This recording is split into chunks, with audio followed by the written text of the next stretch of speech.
Suddenly suffering a surprise attack caused Xianxia to instinctively take an extremely safe course of action, dodging.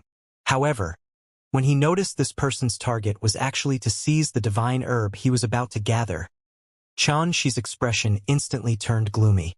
Swoosh! Xianxia flicked his hand lightly, and a wisp of sword chi slashed out. Bang! Divine light shot into the surroundings as the dark green whip shook abruptly, and it was forcefully blasted away. After that, Xianxia grabbed the divine herb back. Eh? You actually dared to fight back? A surprised voice resounded from afar, and then a figure appeared from within space. It was a young man that was robust like a mountain and held a dark green whip in his hand. His skin seemed like they were made of rocks and were suffused with thick golden divine radiance. When looked at from afar, he was like a divine mountain and seemed extremely ferocious. He stared coldly at Xianxia with a gaze that seemed like a bolt of lightning, and then he said unreasonably, "Kid, hand that divine herb over." Xianxia almost thought that he'd misheard the young man. This fellow is actually trying to seize what's mine in such a bold and audacious manner. He really is arrogant. Xianxia's brows couldn't help but raise as he said, "Are you sure you're talking to me?" The robust young man said with displeasure, "What nonsense! Is there anyone else here besides you? Quickly hand that divine herb over. Otherwise, I'll definitely slaughter you." Xianxia started laughing from extreme rage. "Then let me see how you slaughter me." Bang! Xianxia couldn't be bothered to hold back any longer, and he slapped his palm forward. It transformed into a palm that covered the heavens, and it seethed with divine radiance. It even crushed space into pieces as it shot forward, and it carried peerless might. "You're courting death." The robust young man erupted with rage, and a crack resounded as swung the dark green whip down with force. This dark green whip was obviously not an ordinary treasure. It was branded with numerous obscure marks of the Tao, and even though it wasn't a natural spirit treasure, it possessed the might of at least a 6th-grade mid-rank divine artifact. Coupled with the young man's extraordinary cultivation, it actually carried awe-inspiring divine might as it struck down, and it seemed to be on the verge of whipping this expanse of the heavens and the earth into an expanse of ruins. Bang!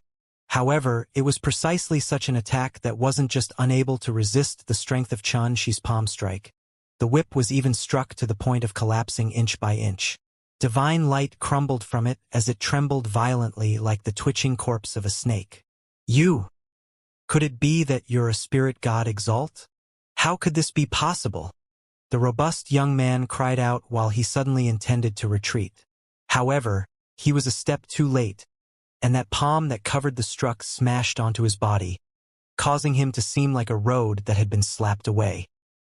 He let out a shrill cry as his entire body was smashed forcefully onto the ground, causing blood to spray from both his mouth and nose while the landscape in an area of 500 kilometers was shattered into powder by the aftershock of this collision.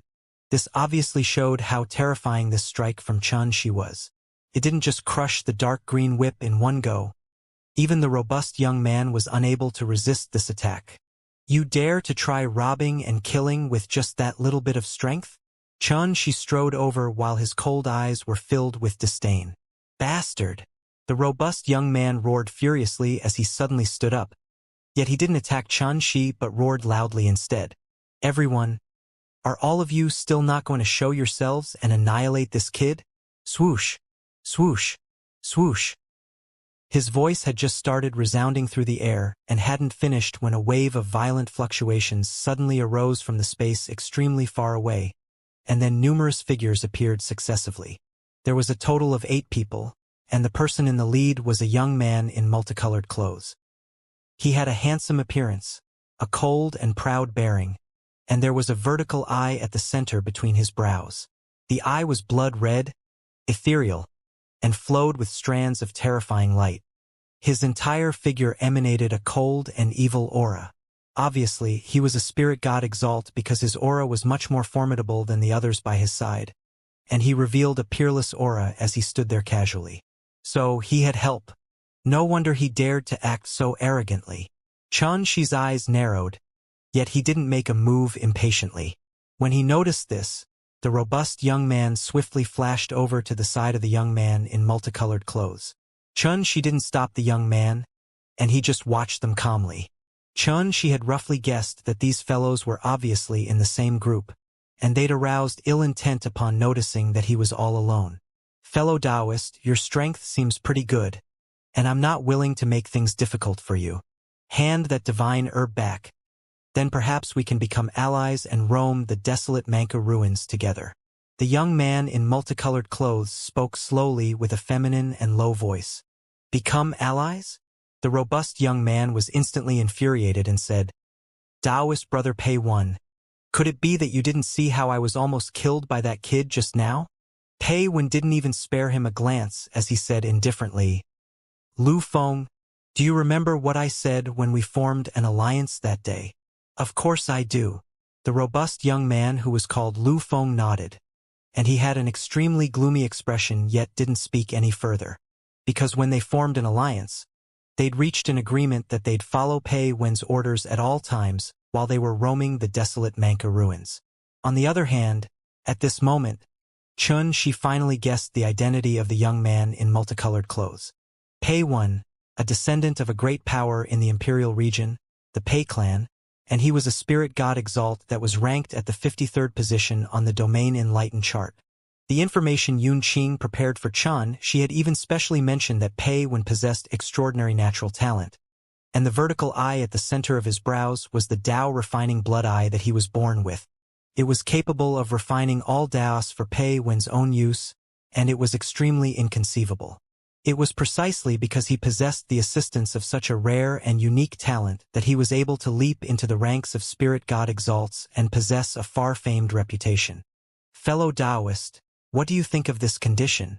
P1 spoke once more with a feminine and indifferent voice, and his gaze was arrogant as if he was giving alms to Xianxia. Haha. Firstly, this divine herb was something that I saw first, so how can you speak about returning it? Xianxia sneered. Secondly, just based of your behavior alone, it's impossible for me to work together with you. He really was infuriated because these fellows had tried to seize something that belonged to him as soon as they made and appeared. Moreover, they even seemed to assume superior positions and tried to order him about. They were truly too arrogant. Senior brother P1, do you understand now? This fellow obviously refuses to submit. Since it's like that, then why should we hold back? The robust young man, Lu Feng, frowned as he spoke. Exactly. Since we can't work together, then he's an opponent. Not to mention that he injured fellow Taoist Lu Feng just now, so we absolutely can't forgive him. The others spoke successively as well, and all of them seemed to take Xianxia as an enemy that they had to kill. Xianxia frowned from the sight of such arrogant attitudes, and he was both infuriated and amused in his heart. Looks like these bastards are fellows that have become accustomed to being overbearing and arrogant in the past. I really wonder how they survived until now. Fellow Taoist, can you tell me about your background? Finally, P1 spoke once more, and his gaze swept towards Xianxia like a bolt of lightning. The reason he still hadn't made a move until now wasn't because he was afraid, and it was because he wasn't able to figure out Xianxia's background. As a spirit god exalt, he was fairly knowledgeable about the other spirit god exalts in the top 100 of the domain enlightened chart, and he hadn't seen a figure like Xianxia amongst them. No, Xianxia refused without the slightest hesitation. Alas, what a good opportunity it was, yet you didn't cherish it. You just had to go against me. Why did you have to torture yourself like this? Pei Wei suddenly revealed a ghastly smile. Never mind. Since it's like this, then don't blame me for showing no mercy. Attack! Bang! His voice hadn't finished resounding through the air when the blood-red eye at the center of his brows suddenly emanated a strand of bloody light, and it transformed into the shape of a bolt of lightning before it rumbled and struck ferociously at Xianxia. This strand of light was extremely terrifying. It tore space into pieces, and it was unbelievably swift. Swoosh! However, right at this moment, Xianxia's figure vanished on the spot. In the next moment, he'd arrived before P1, and he suddenly smashed his fist towards P1. Early on, when he refused P1, Xianxia was already prepared to meet them in battle. He knew that this battle couldn't be avoided. So, at this moment, he would naturally not wait for death to arrive and deal with the battle in a passive manner. Rumble. A wisp of sharp, divine radiance was condensed on his fist. It didn't seem like a fist but like a sharp blade instead. It was murderous, fierce, swift, and filled with an invincible, imposing aura. Pei Wen's pupils constricted slightly. What swift reaction speed! But right after that, a wisp of a cold and grim expression suffused the corners of his mouth. The vertical eye at the center of his brows suddenly started to revolve. And then an extremely gorgeous wisp of blood-red light arose. Swish! Swish! Swish!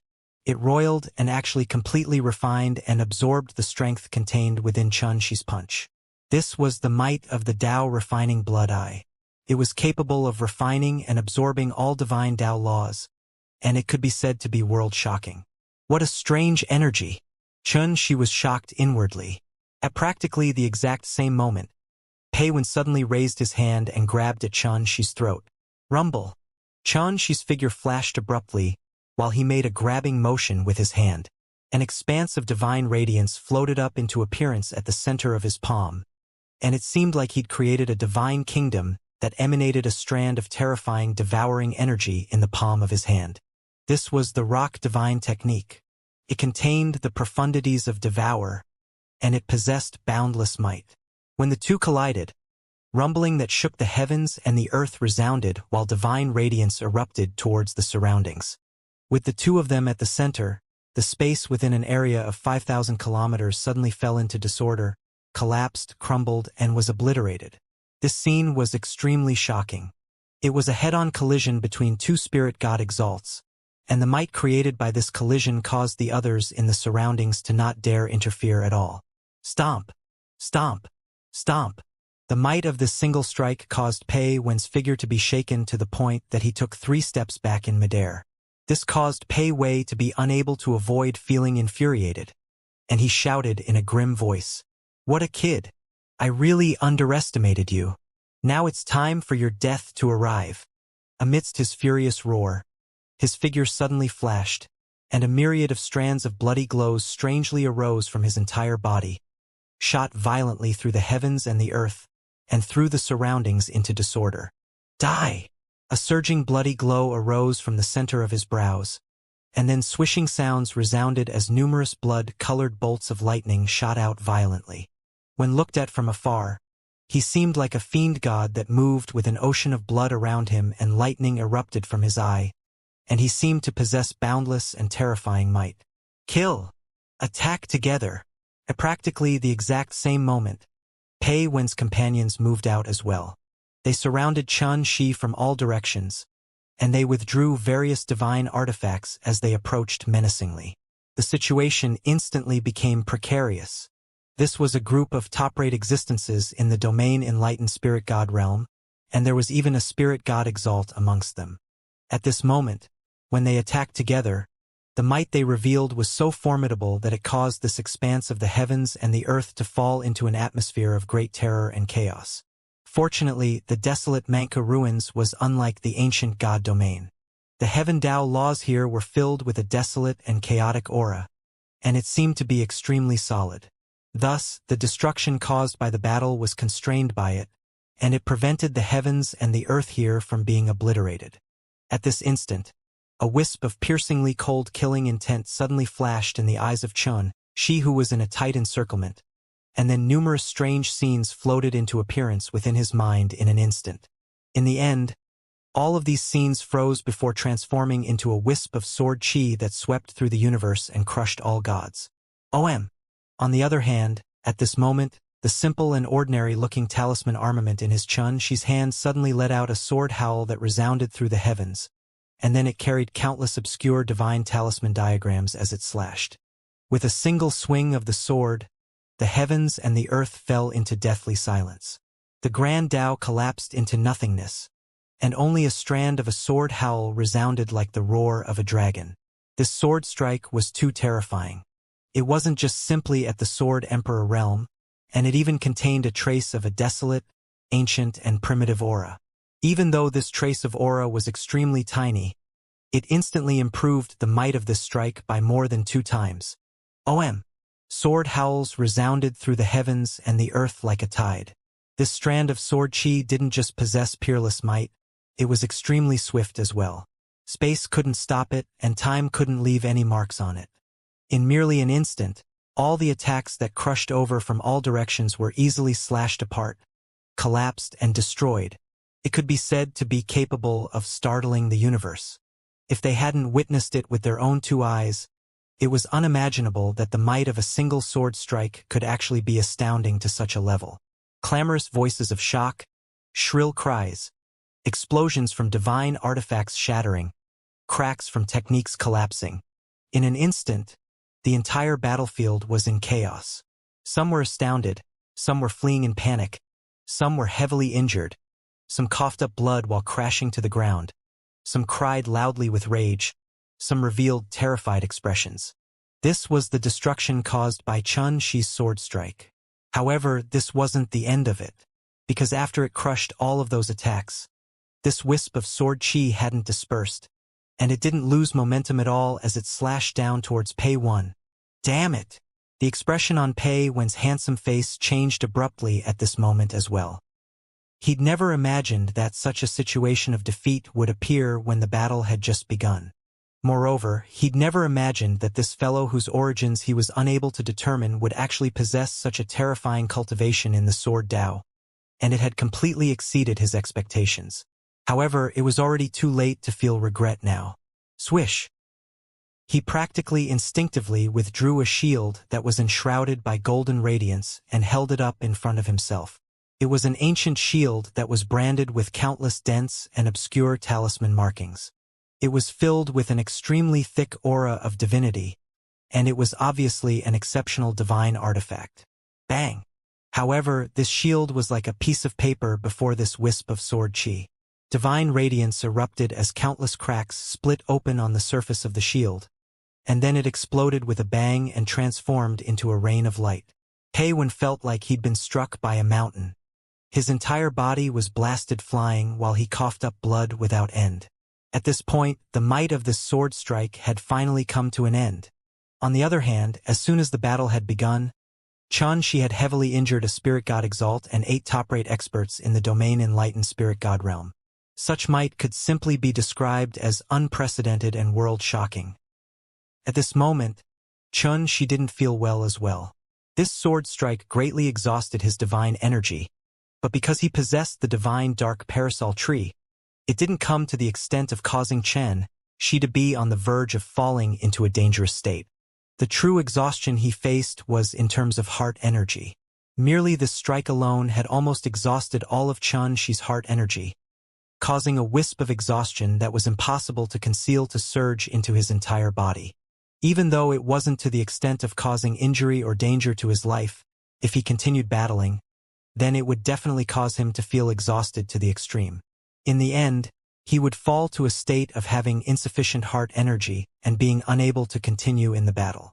Moreover, Xianxia's cultivation in heart energy had long since attained the heart infant realm when he attained the immortal king realm, and it far exceeded his peers. However, merely this sword strike alone had almost exhausted all his heart energy, and this obviously showed how abnormal this sword strike was. Fortunately, its might was extremely shocking as well. At the very least, this strike alone had crushed all of his enemies' attacks and caused them to suffer heavy injuries. Such a situation had undoubtedly allowed Xianxia to occupy a position of absolute advantage once more. What sort of sword technique was that? You! Who exactly are you? All of those cultivators were shocked and furious, and they seemed as if they'd seen a ghost. The gazes they shot at Xianxia even carried a wisp of terror. They'd truly been terrified by that strike from before. Never had they imagined that, in a situation where they had the advantage in numbers, they would actually be crushed by a single opponent. Pooh! Xianxia didn't say a single word. His figure flashed as he slashed with his sword, and he reaped a bloody head. He truly didn't have the mood to waste his breath on them. Since the battle had already begun and enmity had been formed, then it was impossible to turn the situation around. Since it couldn't be turned around, then he naturally had to make the best use of his time and annihilate his enemies. On the other hand, Xianxia had never showed mercy to his enemies. Not to mention that these fellows hadn't just tried to seize his divine herb in an unreasonable manner, they even spoke insolently and intended to kill him just because they entered into an argument. Under such circumstances, how could Xianxia have the mood to waste his breath on them? It was even to the extent that he couldn't be bothered to ridicule and mock them. Damn it! Shit! This fellow intends to kill us all to keep us quiet. What a ruthless little bastard. Do you know who we are? Doing this will definitely bring calamity to you. When they saw that Xianxia remained silent as he instantly reaped one of their companion's life, it instantly caused their expressions to change, and they felt terrified and furious to the extreme. They tried to threaten Xianxia to make him stop. However, Xianxia actually remained completely indifferent, and he flashed forwards once more before killing once more without any hesitation. He slashed once more with his sword. It shot through space in a mysterious and tricky manner before vanishing into thin air. In the next moment, it appeared before a cultivator, and then it tore him into two at the chest. Blood sprayed violently while he didn't even have the chance to let out a shrill cry before death. Bastard! Pei Wen's expression was extremely gloomy, while the vertical eye at the center of his brows surged with a gorgeous bloody glow that launched a surprise attack against Xianxia from the side.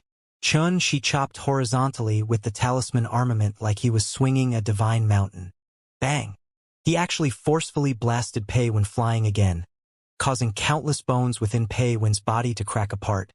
And it hurt Pei Wen to the point his handsome face twisted and revealed a hideous expression. After all, Pei Wen was a spirit god exalt, and he was ranked at the 53rd position on the Domain Enlightened chart. Even though he wasn't the top-ranked spirit god exalt, he could be considered to be one of the top amongst the top, a peak existence. Yet now, he was actually powerless to obstruct Xianxia's divine might. Actually, it was normal.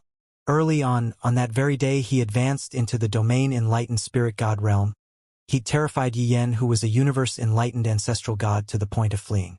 Later on, when he went against the Avicii Hellsword on corrupted spirit star, he'd unexpected obtained the assistance of Empress Yuche's divine Polaris Dew, allowing him to reconstruct and temper a new divine body.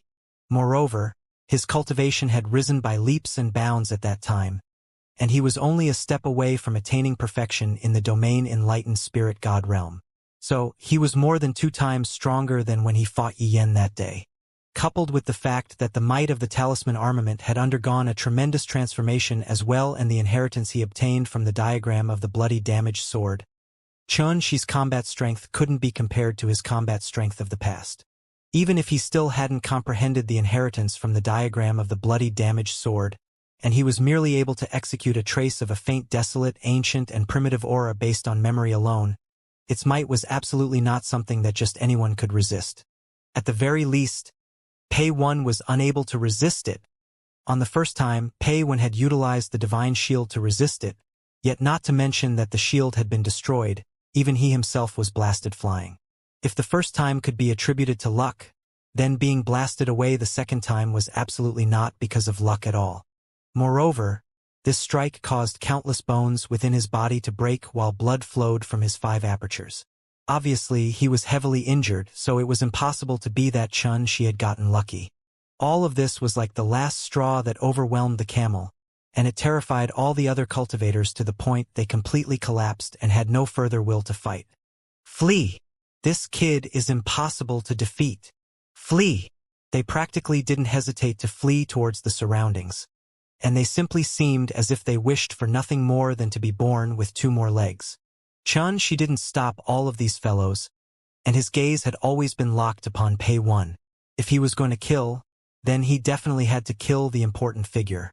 At this moment, Xianxia's expression was indifferent and calm. He arrived before Pei Wen with the talisman armament in hand, and he was like a peerless sword god of death that was matchlessly ferocious. Pei Wen realized that he was in danger, and he suddenly struggled up and said, "Fellow Taoist, wait a moment, there isn't any deep enmity between us. If you intend to be ruthless like this, then it will only cause future troubles for you." As he spoke, A glass lantern shaped like a lotus flower floated up into appearance on his palm. The flame of the lantern emanated strands of light that seemed like ribbons, and it emanated chaotic chi as well, causing it to seem extremely mysterious. Xianxia's eyes suddenly narrowed at the instant he laid eyes upon this lantern, and he sensed a trace of danger. So he immediately stopped moving forward. This is my Pei clan's ancestral treasure, and it's called the God Refinement Blaze Lantern. If I fight desperately, then it'll only cause destruction to both of us, and it would be disadvantageous for the both of us. Pei Wen heaved a sigh of relief when he saw Xianxia stop, and he said swiftly, "If you let me off this time, then I'll owe you a favor, all right?" No, Xianxia shook his head resolutely. Pei Wen's pupils constricted, and he frowned as he said, "Could it be that fellow Taoist really wants to fight until both of us are dead? I'll let you go if you hand over the treasure in your hand. What do you think?" Xianxia replied with a question. How absurd! Pei Wen was furious, and he seemed as if he'd heard an extremely absurd joke. This is my Pei clan's ancestral treasure. How could I give it to an outsider like you? Exactly. We're already enemies now, so how could I possibly allow you to live? Xianxia spoke indifferently. Pei Wen's expression turned completely gloomy. So, in this way, fellow Taoist really intends to fight until both of us perish? Xianxia said, "You think too highly of yourself. It's only a treasure. No matter how formidable its might is, it's limited in the end, and you're already heavily injured. So, how can you possibly fight desperately against me with the hopes of taking me down with you?" Pei Wen seemed as if he'd been struck at his weak point, and his entire figure stiffened while he roared furiously. "Why didn't you attack immediately just now? Were you intentionally playing games with me? Because—" Xianxia's eyes were suddenly suffused with a wisp of coldness, and he looked towards the space at the side and said in a low voice, "Fellow Taoist, if you still don't show yourself, then don't blame me for being ruthless." Pei Wen was horrified. There's actually someone hiding in the vicinity? Haha, I really didn't misjudge you. Fellow Taoist really has concealed your strength deeply. Along with a wave of roaring laughter, Kun Wuxia strode out from space with large strides. It was unknown whether he did it intentionally or not, but the spot he stood at just happened to show faint signs of standing before Pei Wen. This caused Xianxia to frown, and he said coldly, "What? You want to help him escape this predicament?" "I'm not helping him escape this predicament.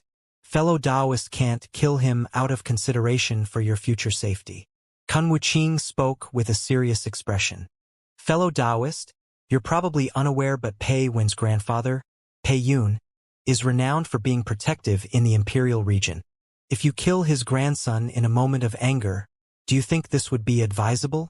Pei Wen seemed to know Kun Wuxia, and he was instantly extremely pleasantly surprised when he noticed Kun Wuxia was actually trying to save him, and he gazed at Xianxia and said, "Fellow Taoist Kun Wu is right.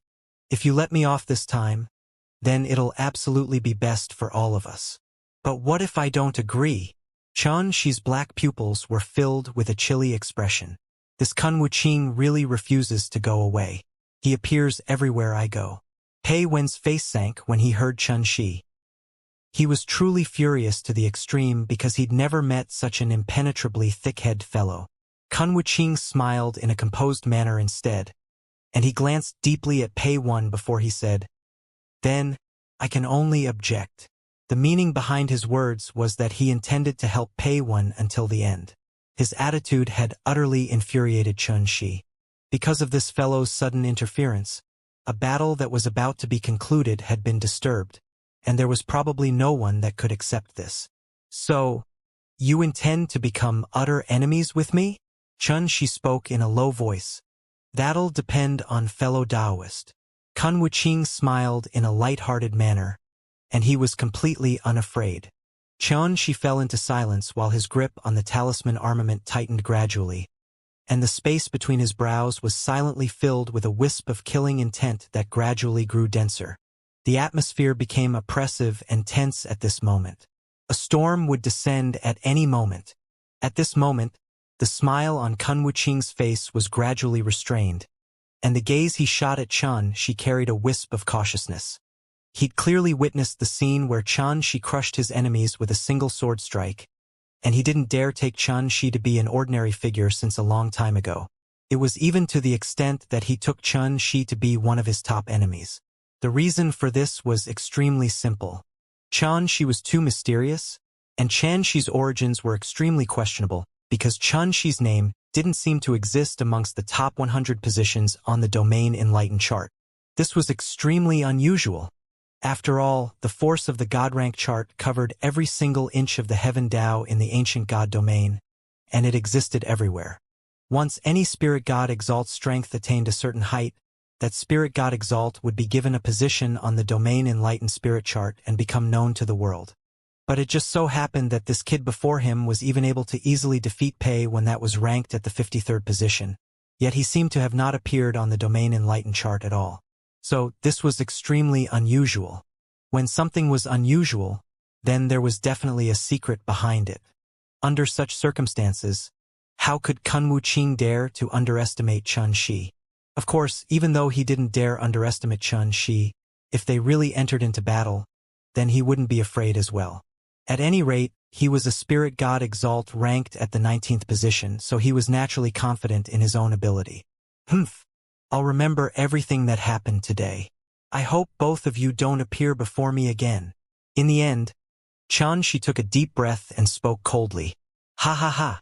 Fellow Taoist really is an extraordinary figure that perceives the advantages and disadvantages of things well and knows how to maneuver himself.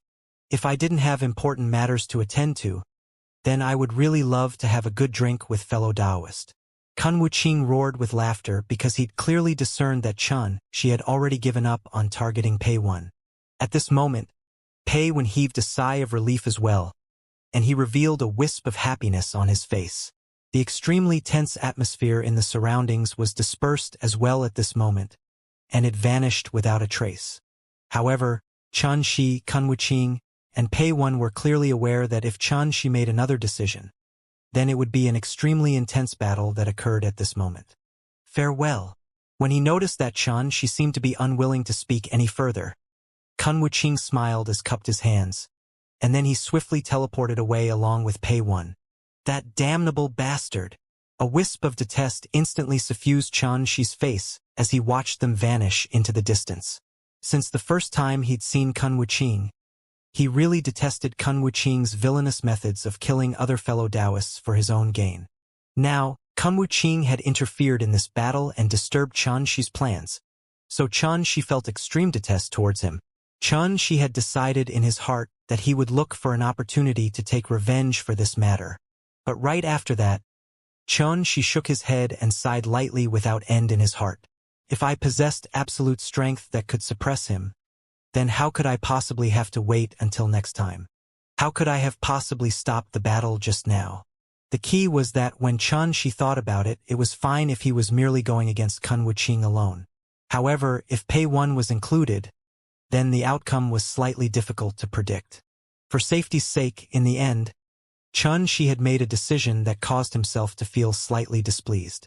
After all, he'd just stepped foot into the desolate Mancha ruins, and his objective was to stop Gongye Zhifu from obtaining the 9th grade emperor rank ancestral Dao root.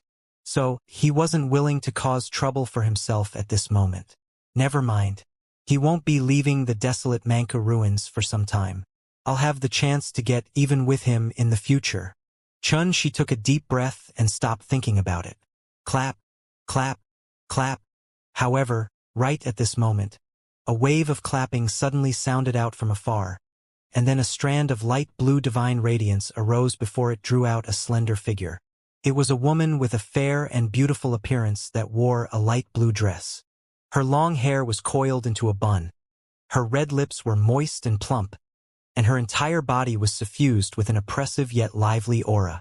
As soon as she made an appearance, her glistening and beautiful eyes looked at Xianxia, and she clapped as she said, "Fellow Taoist, what great ability, disposition, and courage." She didn't hide her praise at all, and it was completely sincere and natural, causing others to feel extremely comfortable when they heard it. Xianxia's heart shook. Another one. He noticed with a single glance that the aura which suffused this woman's body was perfect and translucent. She wasn't inferior to Kun Wuqing at all. Obviously, she was a spirit god exalt that possessed shocking strength. Chun Shi couldn't help but become vigilant in his heart. Merely the commotion of that brief battle drew experts over successively. I must be careful in the future. I'm from the Shuntu clan in the Imperial region, and I'm called Shintu Yenran. The woman introduced herself in a composed and dignified manner, and her voice was pleasant and melodious, causing others to be unable to help but have a good impression of her. Shintu Yenran. Chun Shi suddenly recalled that she was a renowned spirit god exalt that was ranked at the 13th position on the Domain Enlightened chart. The jade slip that Empress Yuche provided him had specially indicated that Shintu Yenran possessed peerless wisdom, and since a young age, she'd been cultivating in an ancient power in the imperial region that remained secluded from the world. Moreover, her cultivation was deep like an ocean and unfathomable like an abyss. Amongst the peerless geniuses of the imperial region, Shintu Yenran could be considered to be an existence that was dazzling like a goddess, and there was a large group of loyal fans gathered around her. According to Empress Yuche, this woman possessed extraordinary ability and was extremely skilled in drawing others to her side. She possessed the bearing of a leader that was rare amongst ordinary people. However, Chun Shi was puzzled. Why has she come looking for me? Even though he thought like this, Chun Shi still said, "So, it's Miss Yenran. I'm Chun Shi, from Snow Ink region." Chun Shi? When she heard this name, Shintu Yenran was obviously stunned. She'd clearly not heard of this name at all, and she couldn't help but seem to be lost in thought as she gazed at Chun Shi. She smiled and said, "So, it's fellow Taoist Chun Shi. I heard that a Star Hunt meeting was held in Snow Ink region recently, and an extremely dazzling figure appeared there. He even defeated Imperial Monarch Go Chen's 13th son, Sun Yongping, during the banquet held by Empress Yuche." She paused for a moment, and then her glistening eyes stared at Chun Shi as she said, "That dazzling figure is fellow Taoist Chun Shi, right?" When he heard these words that sounded like praise, Chun Shi was shocked instead. Isn't this woman's ability a bit too extraordinary? She actually knows everything about what happened in Snow Ink region. She really can be said to possess extraordinary ability and knowledge. No wonder everyone says that she possesses wisdoms that's vast as an ocean and the potential to be a leader of all. It's obvious just from this. "Miss Yenran, you flatter me. That was me." Chun Shi spoke in a neither humble nor arrogant manner. "Young Master Chun Shi, if you don't mind, then how about going for a walk with me? I just happen to have something to discuss with young Master." Shintu Yenran smiled lightly while her melodious voice resounded. She invited Chun Shi with a warm attitude, and it caused others to feel as if they were bathing beneath the breeze of spring. It was even to the extent that it caused others to feel slightly unable to bear to refuse her. However, Chun Shi remained indifferent and refused her immediately. "Sorry, but I have other matters to attend to, and I'm truly unable to attend to anything else. I hope Miss Yenran doesn't mind." He didn't want to come into extended periods of contact with her because this woman's thoughts were unfathomable like the ocean, and he was unable to understand it as well. "Then I'll follow by young Master's side. If Yenran is able to help with anything, then young Master can feel free to ask." As she spoke, Shintu Yenran strode over to Chen Shi's side and smiled cheerfully at Chen Shi. It was like a flower that bloomed right after the rain, and it was beautiful and resplendent. Chun Shi instantly sighed in his heart. This woman obviously doesn't intend to stop just like that. As it was said, one can't bear to refuse someone that was acting in a pleasant manner. Not to mention that she'd revealed a warm attitude since the beginning and hadn't revealed even a trace of hostility. So Chun Shi truly couldn't refuse her at this moment. He immediately said, "Miss Yenran, may I know what you came looking for me for? Please speak frankly. If I'm able to accomplish it, then I definitely won't refuse." Shintu Yenran suddenly frowned, and she sighed lightly. "Fellow Taoist, a battle just occurred here. Could it be that you aren't worried that others would come over and disturb us?" Every single word she spoke was pleasant and gentle, and it actually seemed extremely flirty. Xi's face instantly froze slightly. What does she mean by that? What does she mean by disturb? She makes it seem like I'm having a rendezvous with her. Let's go. Shi decided immediately. He was clearly aware that if he continued saying something, then he would seem too rude. Shintu Yenran smiled lightly, and she seemed to be rather delighted by Shi's answer. She stretched out her fair and slender hand before pointing north. She said, "Let's go that way. This way it wouldn't cause any delay." As for what would be delayed, she didn't say at all. On the other hand, when Shi saw that she chose the north, he instantly didn't have anything to say because he wanted to head north as well. The reason was very simple as well. It was because of the river diagram fragments. The faint strand of summoning he sensed from it had come precisely from the north of the desolate Manka ruins. Without any hesitation, both of them arose into midair and instantly teleported away from where they stood. However, while they traveled, Shinta Yenran suddenly turned her head and said, "Young Master Shi, would you mind if I help you with something small?" Shi's brows raised as he said, "What do you mean?" Shinta Yenran smiled and stretched her fingers out lightly towards Shi's back. Her moist and plump red lips carried a smile while her beautiful face was completely warm. There was nothing unusual about her right now, and even her actions were extremely gentle. However, Shi's body instantly tensed up. Even though he didn't refuse, he was already extremely vigilant. Once Shinta Yenran revealed even a slight trace of hostility, he would immediately react to it. After all, there was no connection or relationship between him and her. So, no matter how nice her attitude was, he didn't dare trust her completely. Fortunately, all the unusual events that she was worried about didn't occur. In merely an instant, Shinta Yenran had already withdrawn her fingers.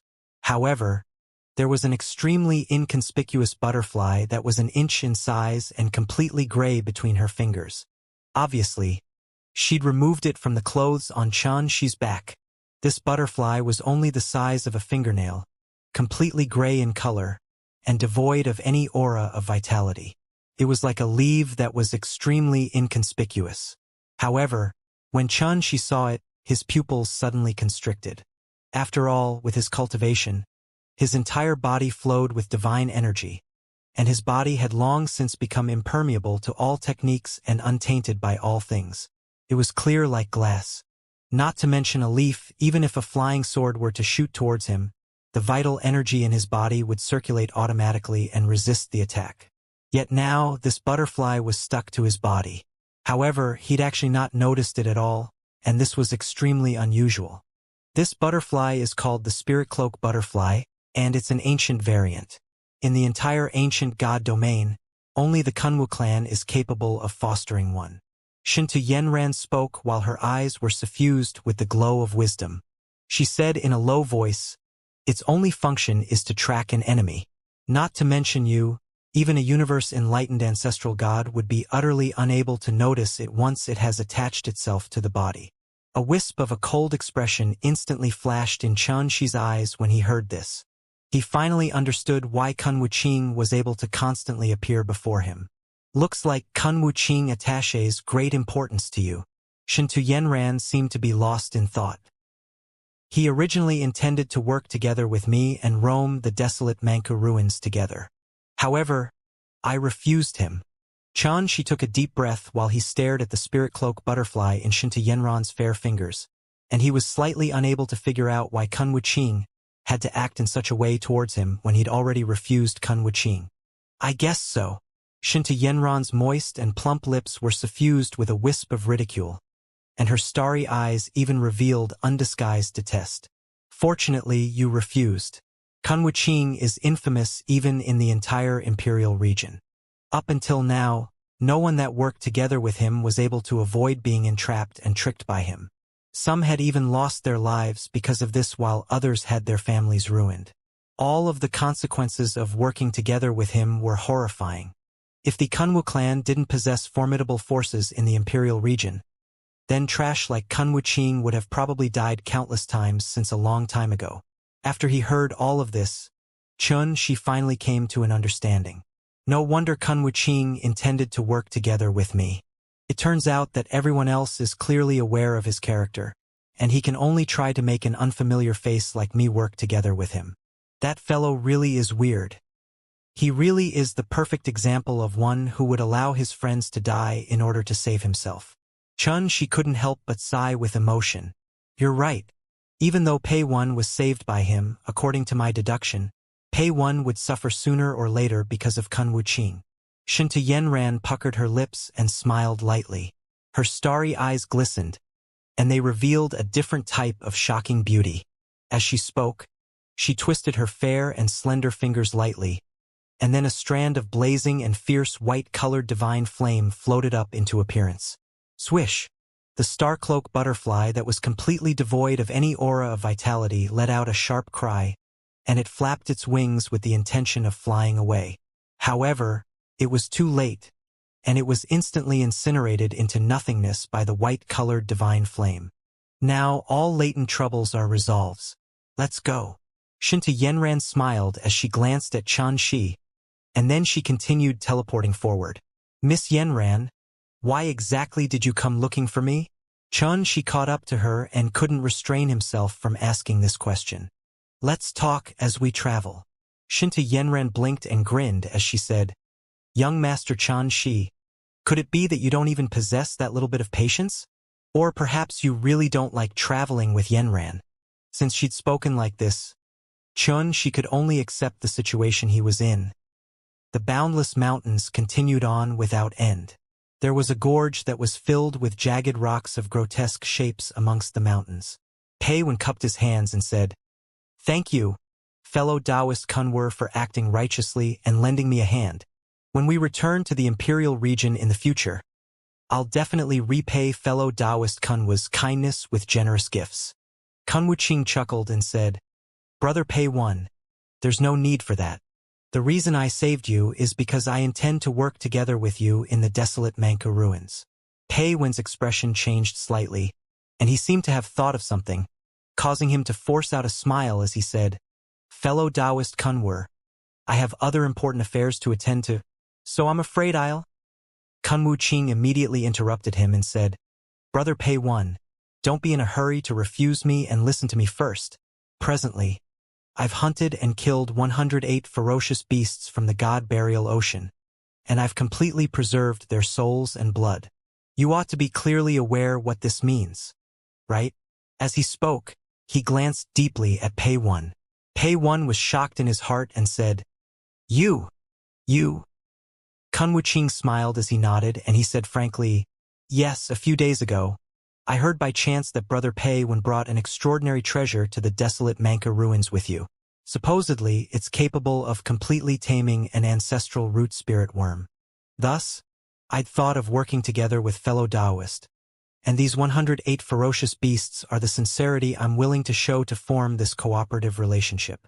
Pei-1's expression changed indeterminately, and he said with a gloomy expression, So, in this way, fellow Taoist Kunwu had planned all of this before you rescued me? Kun Wuqing smiled as he said, I did this for the sake of being able to work even more closely together with Brother Pei-1. Otherwise, wouldn't my efforts have been wasted for nothing? Pei-1's eyes flickered with a cold glow, and he said, I suddenly feel slightly suspicious that the battle between me and that kid was something you caused from the shadows. Otherwise, how could such a coincidence exist in the world? Kun Wuqing's face sank, and he frowned as he said, Brother Pei-1, you can't make such irresponsible remarks. Even though my reputation is slightly bad, I would absolutely not capable of doing such a thing. Pei-1 sized Kun Wuqing up with a suspicious gaze for a short moment. In the end, he said, I hope you're telling the truth. Otherwise, I would rather die than agree to work together with you. Kun Wuqing instantly heaved a sigh of relief when he heard this, and then he roared with laughter and said, Brother Pei-1, don't worry. Wouldn't I have worked for nothing if I lose the help of the divine blood desolation bell in your possession? It's beneficial for both of us to work together, and with us cooperating with each other, why should we worry about being unable to accomplish our goals? Pei-1 grunted and said, Don't get happy too early. If I find out that you have malicious intent, then I'll immediately stop this cooperation. and there'll be absolutely no room for negotiation. Kun Wuqing said in a serious manner, "Of course." He was laughing coldly without end in his heart, and he'd even aroused a wisp of killing intent. He wanted to seize this opportunity to kill Pei Wen, and then seize the divine blood desolation bell in Pei Wen's possession. However, he restrained this impulse in the end. Pei Wen couldn't be allowed to die. The divine blood desolation bell was a precious treasure of the Pei clan, and it was unlike other divine artifacts in the world. In order to utilize it, one had to utilize a type of mysterious and obscure chant at the same time, and this sort of chant was something that only a few people in the Pei clan could possess. It was even to the extent that even if others were to know the chant, they would definitely be unable to utilize it. Thus, Kun Wuqing didn't dare to take the risk. Crack! Right at this moment, a fine sound of cracking suddenly sounded out from Kun Wuqing, and it caused his expression to change abruptly. He stretched out his hand and took out a gray-colored cocoon that had already shattered into pieces. "Looks like that kid has already noticed the spirit cloak butterfly." Kun Wuqing frowned while his gaze flickered without end. He'd been unable to see through Xianxia since the beginning because Xianxia was too mysterious. Since the first time he saw Xianxia, he had a feeling of intuition that Xianxia was extraordinary and absolutely couldn't be underestimated. This sort of feeling was very inexplicable, but Kun Wuqing was very clearly aware that it was precisely by relying on this sort of unique intuition that he possessed, he'd been able to escape safely and turn calamities into blessings when he encountered danger throughout the years. So, since the moment he saw Xianxia had aroused his interest. Thus, he silently attacked an extremely precious spirit cloak butterfly on Xianxia with the intent of getting an understanding of Xianxia's ability. It was precisely with such thoughts in his heart that he'd even intentionally played some tricks from the shadows and led Pei Wen's group towards Xianxia as soon as he'd arrived in the desolate Manka ruins, and then he silently caused this battle to occur. Through this incident, he wasn't just able to obtain knowledge about Xianxia's terrifying combat strength, he was even able to help Pei Wen indirectly, causing Pei Wen to owe him a favor and allow him to complete the plan he'd formulated beforehand. This plan was to rely on Pei Wen's divine blood desolation bell and the souls and blood of 108 ferocious beasts in his possession to bait and tame an ancestral root spirit worm. That was Kun Wuqing's entire plan. Since the moment he entered the God Burial Ocean, he'd been constantly carrying it out, and now, everything seemed to be going extremely smoothly, causing Kun Wuqing himself to be unable to help but feel slightly complacent in his heart. However, at this moment, as he gazed at the shattered cocoon in his hand that confirmed the spirit cloak butterfly on Xianxia's body had perished, a wisp of a bad premonition suddenly arose in Kun Wuqing's heart, and it was like the situation was faintly showing signs of escaping his control. "Fellow Taoist Kunwu?" Pei Wen frowned. "It's nothing. I just thought of some things. Let's go. The entrance to the ancestral root grounds has probably already opened." Kun Wuqing suddenly returned to his senses from his deep thought, and he took a deep breath before he spoke with a smile on his face. "Oh!" Pei Wen's gaze flickered before he nodded. "Work together?" At the other side, Xianxia and Yanran were flying side by side amidst the roiling ocean of clouds in the sky, and Xianxia couldn't help but be slightly surprised when he found out that Yanran actually wanted to work together with him. "Exactly. Young master can feel free to speak about any questions you have." Yanran smiled as she spoke. Her dress fluttered with the wind, causing her to seem graceful and lively like a celestial maiden that was striding through the waves. "Why me?" She didn't hold back at all and asked frankly. "It's very simple. It's because your strength is sufficiently formidable, and we just happen to lack some dependable allies." Yanran replied in an extremely frank manner. Through this time of coming into contact with Xianxia, she'd already obtained an understanding of Xianxia's temper and knew that Xianxia didn't like to beat around the bush. Xianxia acutely noticed this term, and his brows raised as he said, "There are others?" "Exactly. Besides you and me, there are 3 more spirit god exalts in our group, and some top-rate domain enlightened spirit gods that possess shocking combat strengths." Yanran explained patiently. "The desolate Manka ruins is extremely dangerous, but it isn't to the extent of being difficult to survive. However, the ancestral root grounds is different. Even figures like Luo Xiaonong, Jianan, and Gongye Zhifu would absolutely not dare to act alone there. The ancestral root grounds was an area in the desolate Manchu ruins. According to rumor, the 9th-grade emperor rank ancestral Dao root had been born there. Chen Shi was clearly aware about this. However, he'd utterly never imagined that the ancestral root grounds would actually be described as so terrifying. At this moment, he fell into deep through, and he was considering whether he should work together with Shintu Yenran and the others. Chen Shi remained silent while Shintu Yenran wasn't impatient at all, and she just analyzed the situation for Chen Shi in a soft voice. According to my knowledge, there ought to be no less than 30 spirit god exalts that have entered the desolate Manchu ruins this time. There are 3 that are ranked in the top 10 of the Domain Enlightened chart, 6 ranked in the top 20, and 16 ranked in the top 50. As for the rest, they're below the top 50 and can be disregarded. On the other hand, besides me, amongst the other 3 spirit god exalts in my group, 2 are ranked in the top 20 while 1 is ranked in the top 30. If we join forces, then we wouldn't have to be afraid even if we encountered Luo Xiaonong or Jianan. Her voice was pleasant and melodious like a gurgling stream. There's only a single 9th-grade emperor rank ancestral Dao root. So, even if we work together and are able to seize it successfully, how would we distribute this treasure in the end? Asked Chen Shi. Since they were working together, then it was impossible to avoid encountering this problem, so it was best to get a clear answer about it. Shintu Yenran seemed to have expected that Chen Shi would ask such a question. Her moist and plump red lips parted lightly to reveal 2 rows of snow-white teeth, and she smiled as she explained. You don't have to worry about that, fellow Taoist. At that time, it'll belong to whomever is able to seize it, and everyone else will absolutely not make a move against that person and fight for it. Moreover, when we fight other groups, all of us allies must stay united against our enemies. Chen Shi thought for a moment before he agreed. After thinking about it over and over again, he felt that perhaps acting in this way would be the safest method. Not to mention that Shintu Yenran and the other peerless geniuses from the imperial region would definitely possess a clear understanding of the situation in the ancestral root grounds. So, it would obviously not be disadvantageous to work together with them. Of course, this was only Chen Shi's own inference, and he didn't dare entrust his hopes onto others. All right, I hope that our cooperation will be successful. Shintu Yenran's starry eyes glowed while she spoke with a smile on her face.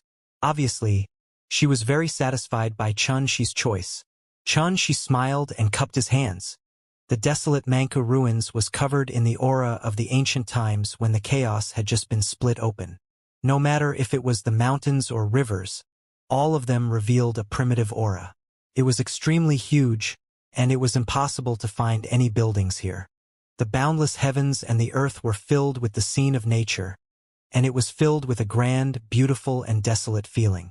After the time for an entire incense stick to burn. We're here. Shintu Yenran suddenly stopped moving and looked at a mountain in the distance that towered into the clouds. Looks like we aren't late. Chen Shi raised his eyes and looked over, and he instantly noticed that numerous figures were standing on the peak of that mountain.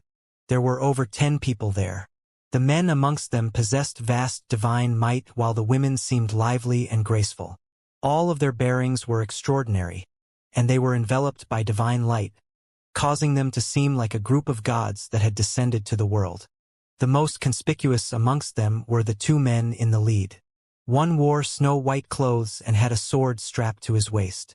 As he stood there casually, he revealed a peerless bearing that was mighty and looked down upon the world. The other man had a rugged appearance and a gaze that was like a bolt of lightning. His upper body was bare, and the muscles on his entire body seemed as if they were made from iron. His body was filled with explosive strength and was extremely ferocious. Moreover, his skin was branded with strands of mysterious markings and diagrams. They seemed like inscriptions yet seemed like totems as well, and they were extremely mysterious. That's the spirit god Exalt from the Yu clan in the imperial region, Yu Qiujing, and he'd ranked at the 16th position on the Domain Enlightened chart. His accomplishments in the Sword Dao are unrivaled, and he has already attained the Sword Emperor realm. Shintu Yenran swiftly provided Chen Shi with information about them via voice transmission.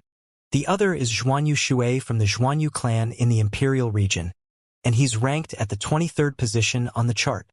He's an expert in the school of fiend god body refinement, and he has cultivated in the divine ability passed down from his ancestors the 36 heavenly lightning flame purgatory, to the point of transforming it into his own technique. His strength can't be underestimated. She paused for a moment and continued. The other cultivators are top-rate existences amongst domain-enlightened spirit gods in the Imperial region, and they mostly have a good relationship with Yuqiu Jing and Zhuanyu Shui. Chun Shi nodded. Merely based on these introductions alone, he'd become clearly aware that those cultivators would obviously obey Yuqiu Jing and Zhuanyu Shui's orders. As they spoke, their figures had already floated up onto the peak of that mountain. Miss Yanran. Ha! Miss Yanran, you've finally returned. The eyes of everyone on the peak of the mountain lit up when they saw Shinta Yanran return, and they smiled as they came forward to welcome her. This scene seemed extremely grand.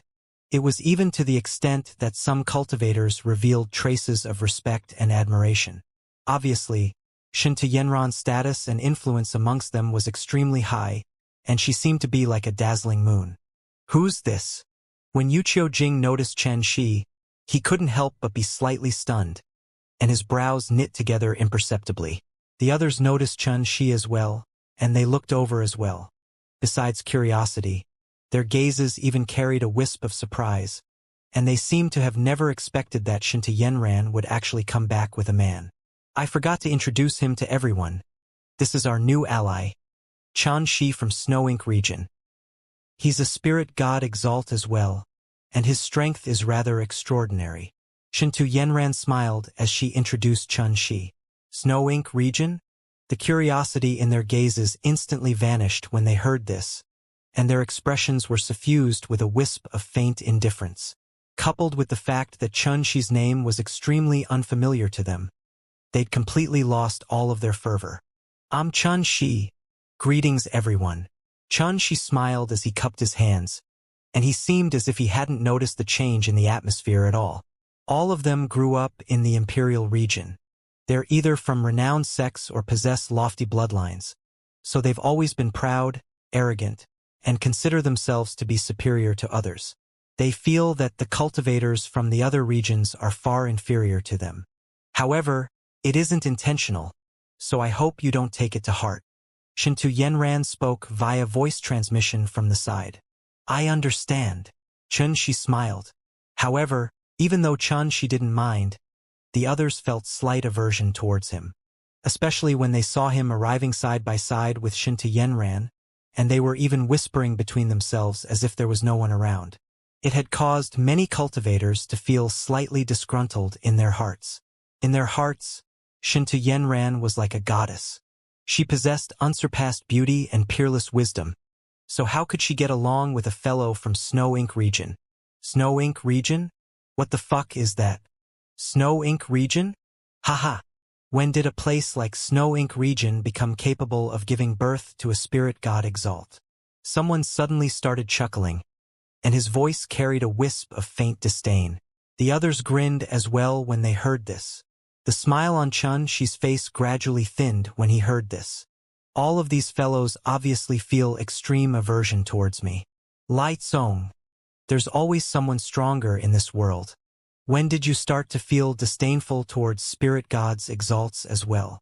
Shinta Yanran's starry eyes glistened as she swept her gaze towards that person and spoke in a flat tone. However, her voice carried a wisp of displeasure, and she seemed to be rebuking him for causing trouble. Lai Tsong was a thin young man in embroidered clothes, and his face couldn't help but freeze when he heard this. He said, Miss Yanran, you've misunderstood. I have absolutely no intention to look down upon this fellow Taoist Chen Shi. I just truly never imagined that a place like Snow Ink region would actually be able to produce a spirit god exalt. That's extremely rare. Shinta Yanran shook her head and didn't speak any further. Since he's a spirit god exalt, then why have we never heard of him? Is there even someone like him on the domain enlightened chart? Someone else spoke, and it carried a questioning tone. Obviously, many people were displeased that Shinta Yanran was protecting Chen Shi. Yeah, There isn't a figure called Chun Shi amongst the top 100 spirit god exalts. Could it be that his strength is weak to the point he wasn't even able to ascend into the domain enlightened chart? If it really is like that, then what qualifications does he possess to become our ally? If we bring him along with us, he would become a burden instead. The others spoke successively, and all of them targeted Chun Shi with their words. Chun Shi's brows raised. Looks like I really came at the wrong time. Shintu Yenran frowned. She'd realized that such a situation would occur when she brought Chun Shi over. After all, Chun Shi wasn't from the Imperial region, and he was an unfamiliar figure, so it would definitely arouse some doubt. However, she'd never expected that the situation would actually develop to such a state. Not only did these fellows doubt Chun Shi's strength, they even faintly revealed a wisp of aversion and hostility.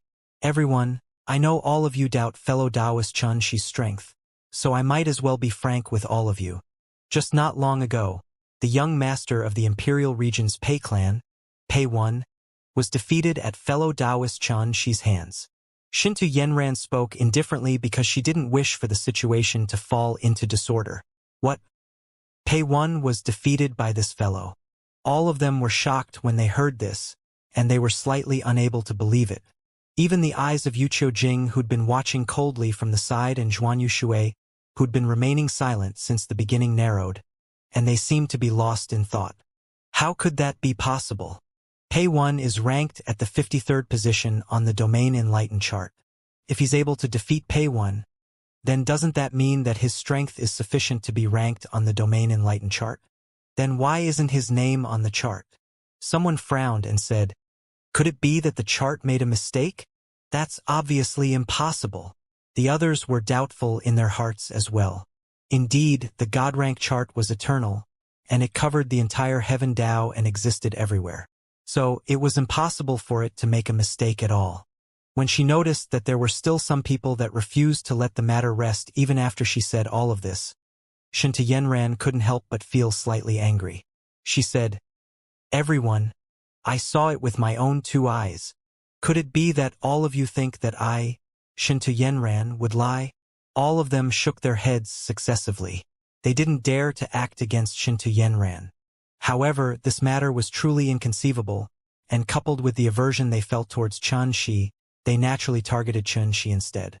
Not to mention that in the history of the ancient god domain, there has been no lack of existences who possessed strength sufficient to look down upon the ages yet didn't appear on the god rank chart.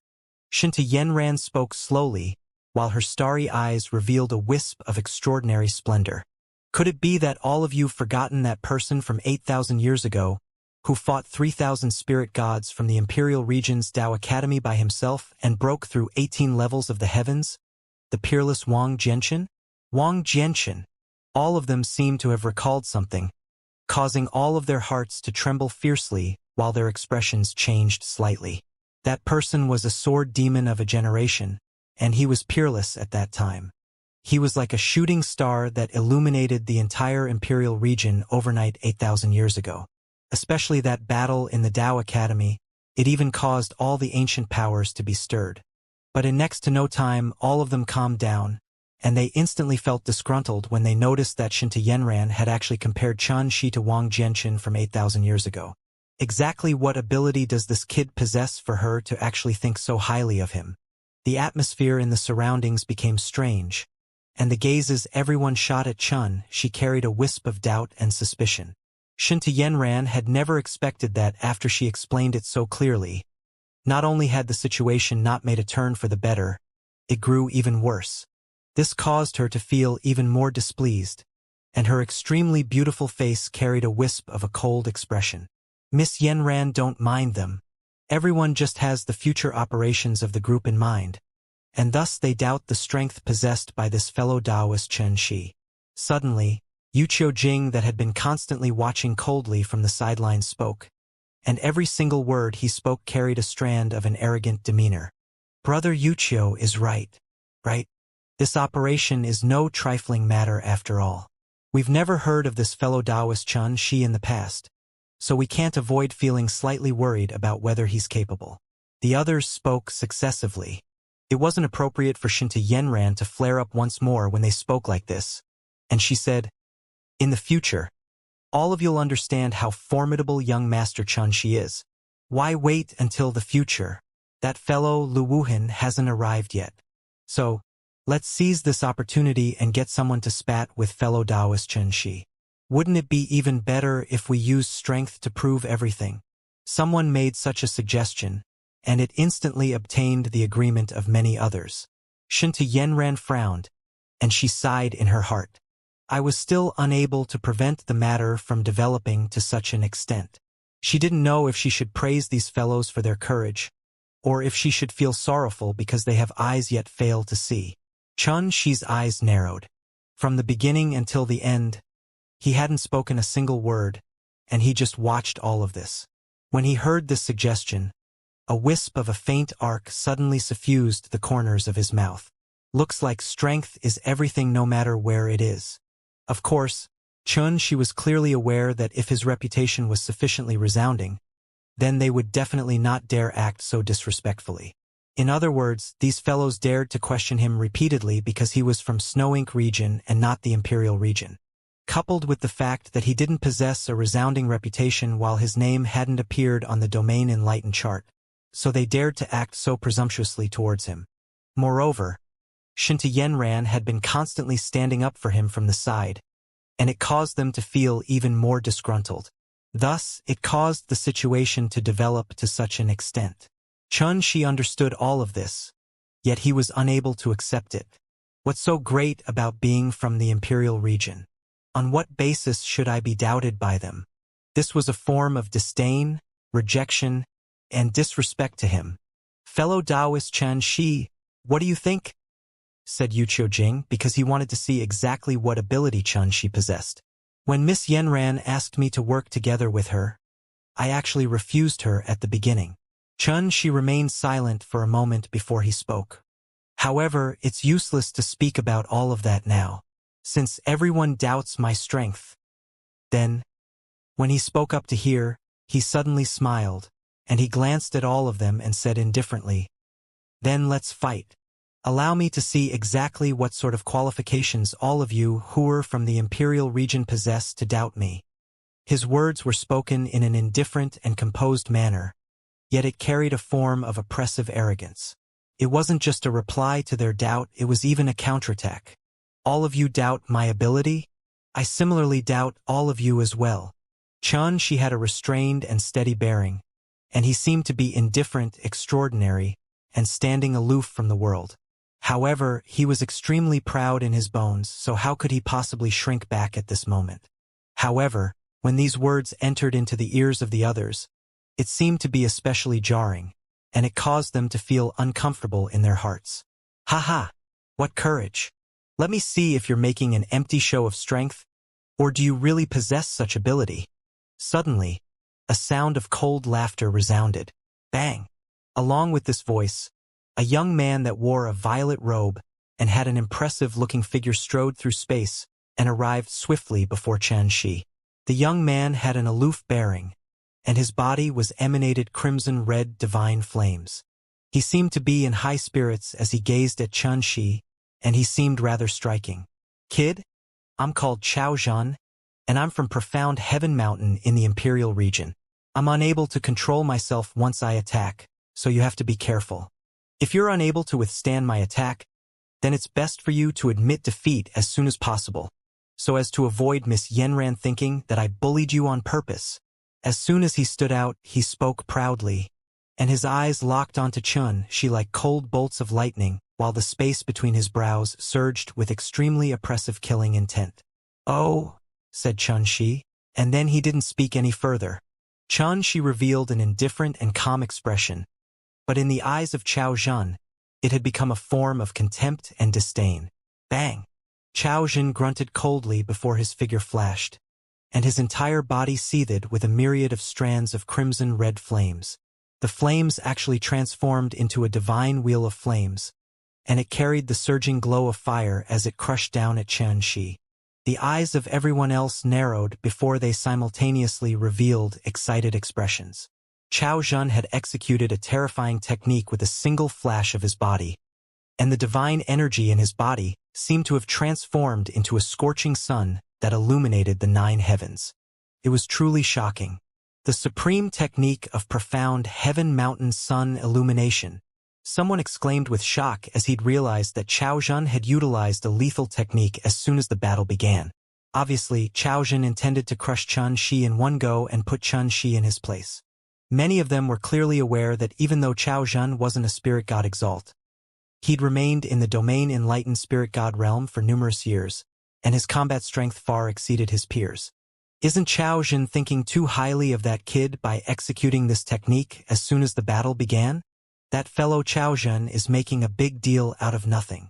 There were also many that felt indifferent, and they felt that Chao Jun was taking that kid from Snow Ink region too seriously. Not bad. He's a spirit god exalt after all, so adopting such a strategy is quite steady, and Chao Jun isn't being careless. Now, we just have to see how long that kid can resist Chao Jun, and it would be enough if he's able to fight Chao Jun equally.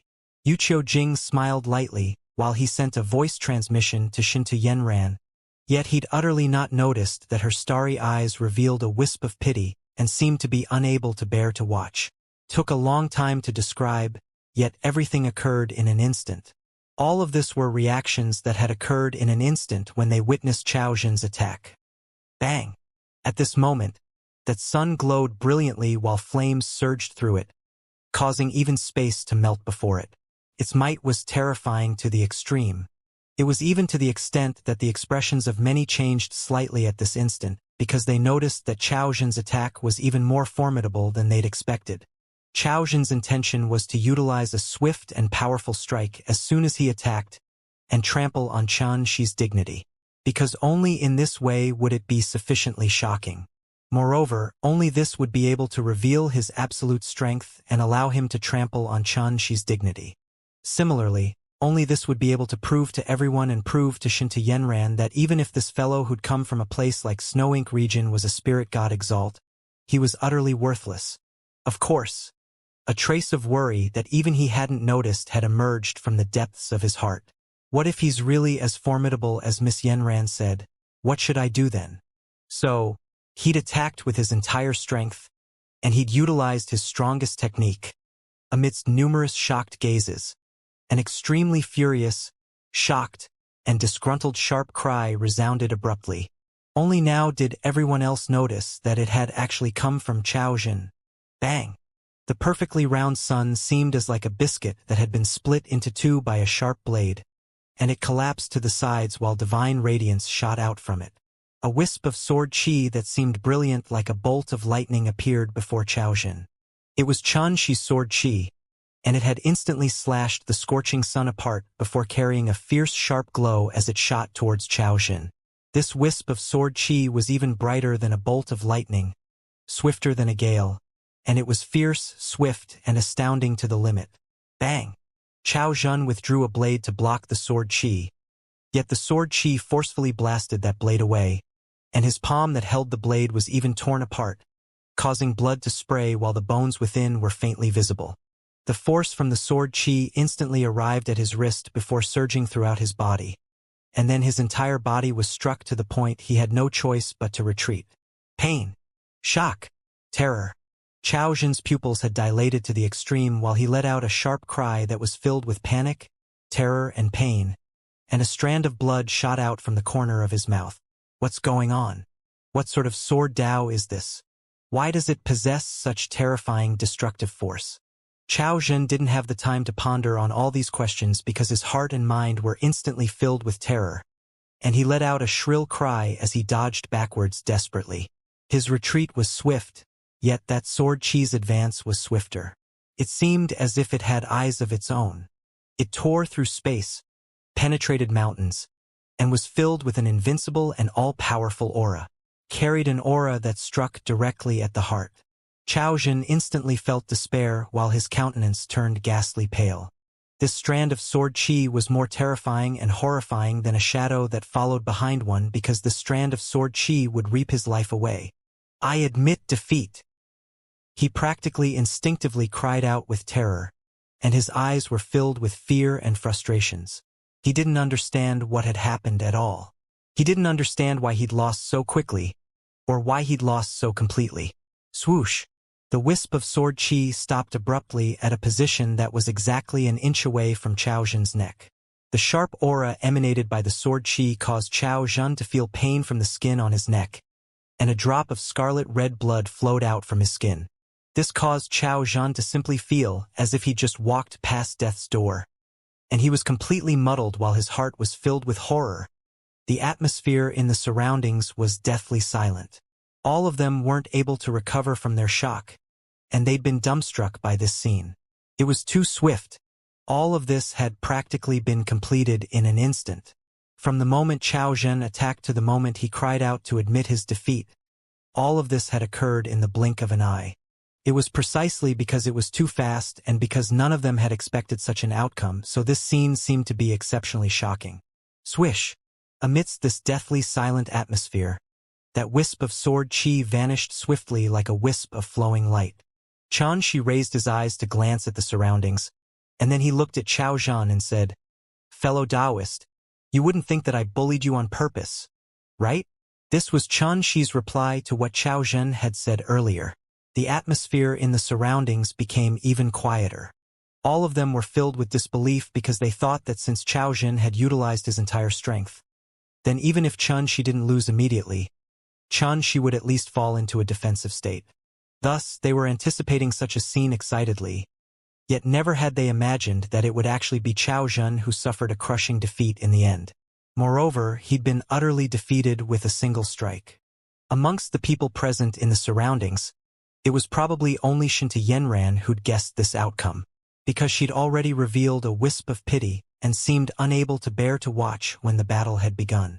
Why? Because she knew that she wasn't simple. Pei Wen had lost to him, while Kun Wuqing didn't dare to rashly enter into battle with him. Moreover, Xinta Yanran thought so highly of him, so how could he possibly be an ordinary figure? At this moment, Xinta Yanran actually faintly felt a trace of delight in her heart. When he noticed the surroundings were deathly silent while the atmosphere seemed oppressive, she wasn't willing to humiliate Chao Zhen anymore. He cupped his hands lightly and casually to Chao Zhen, and then he said, "It was a good fight." It was merely a few words, yet it caused complicated feelings to arise in the hearts of everyone else. They originally intended put this fellow from Snow Ink region in his place, yet never had they imagined that the changes in the situation would be like an invisible slap that struck fiercely on their face. It caused them to feel extremely depressed. However, they had no choice but to admit that Xianxi's strength was extremely formidable indeed. At the very least, most of the people in the surroundings didn't dare question his strength. After Yu Qiujing witnessed this scene before him, and as he looked at the gloomy expressions everyone had in Xianxi's carefree expression, he couldn't help but frown. Even though he'd accepted the situation where Xianxi had won, he was unable to accept that their spirits had been dampened by Xianxi, because in this way it would boost Xianxi's spirits and reduce their own courage instead, and it would be disadvantageous for the operation they were about to carry out. "Why don't I spar with fellow Taoist Xianxi?" Yu Qiujing smiled lightly as he moved forward.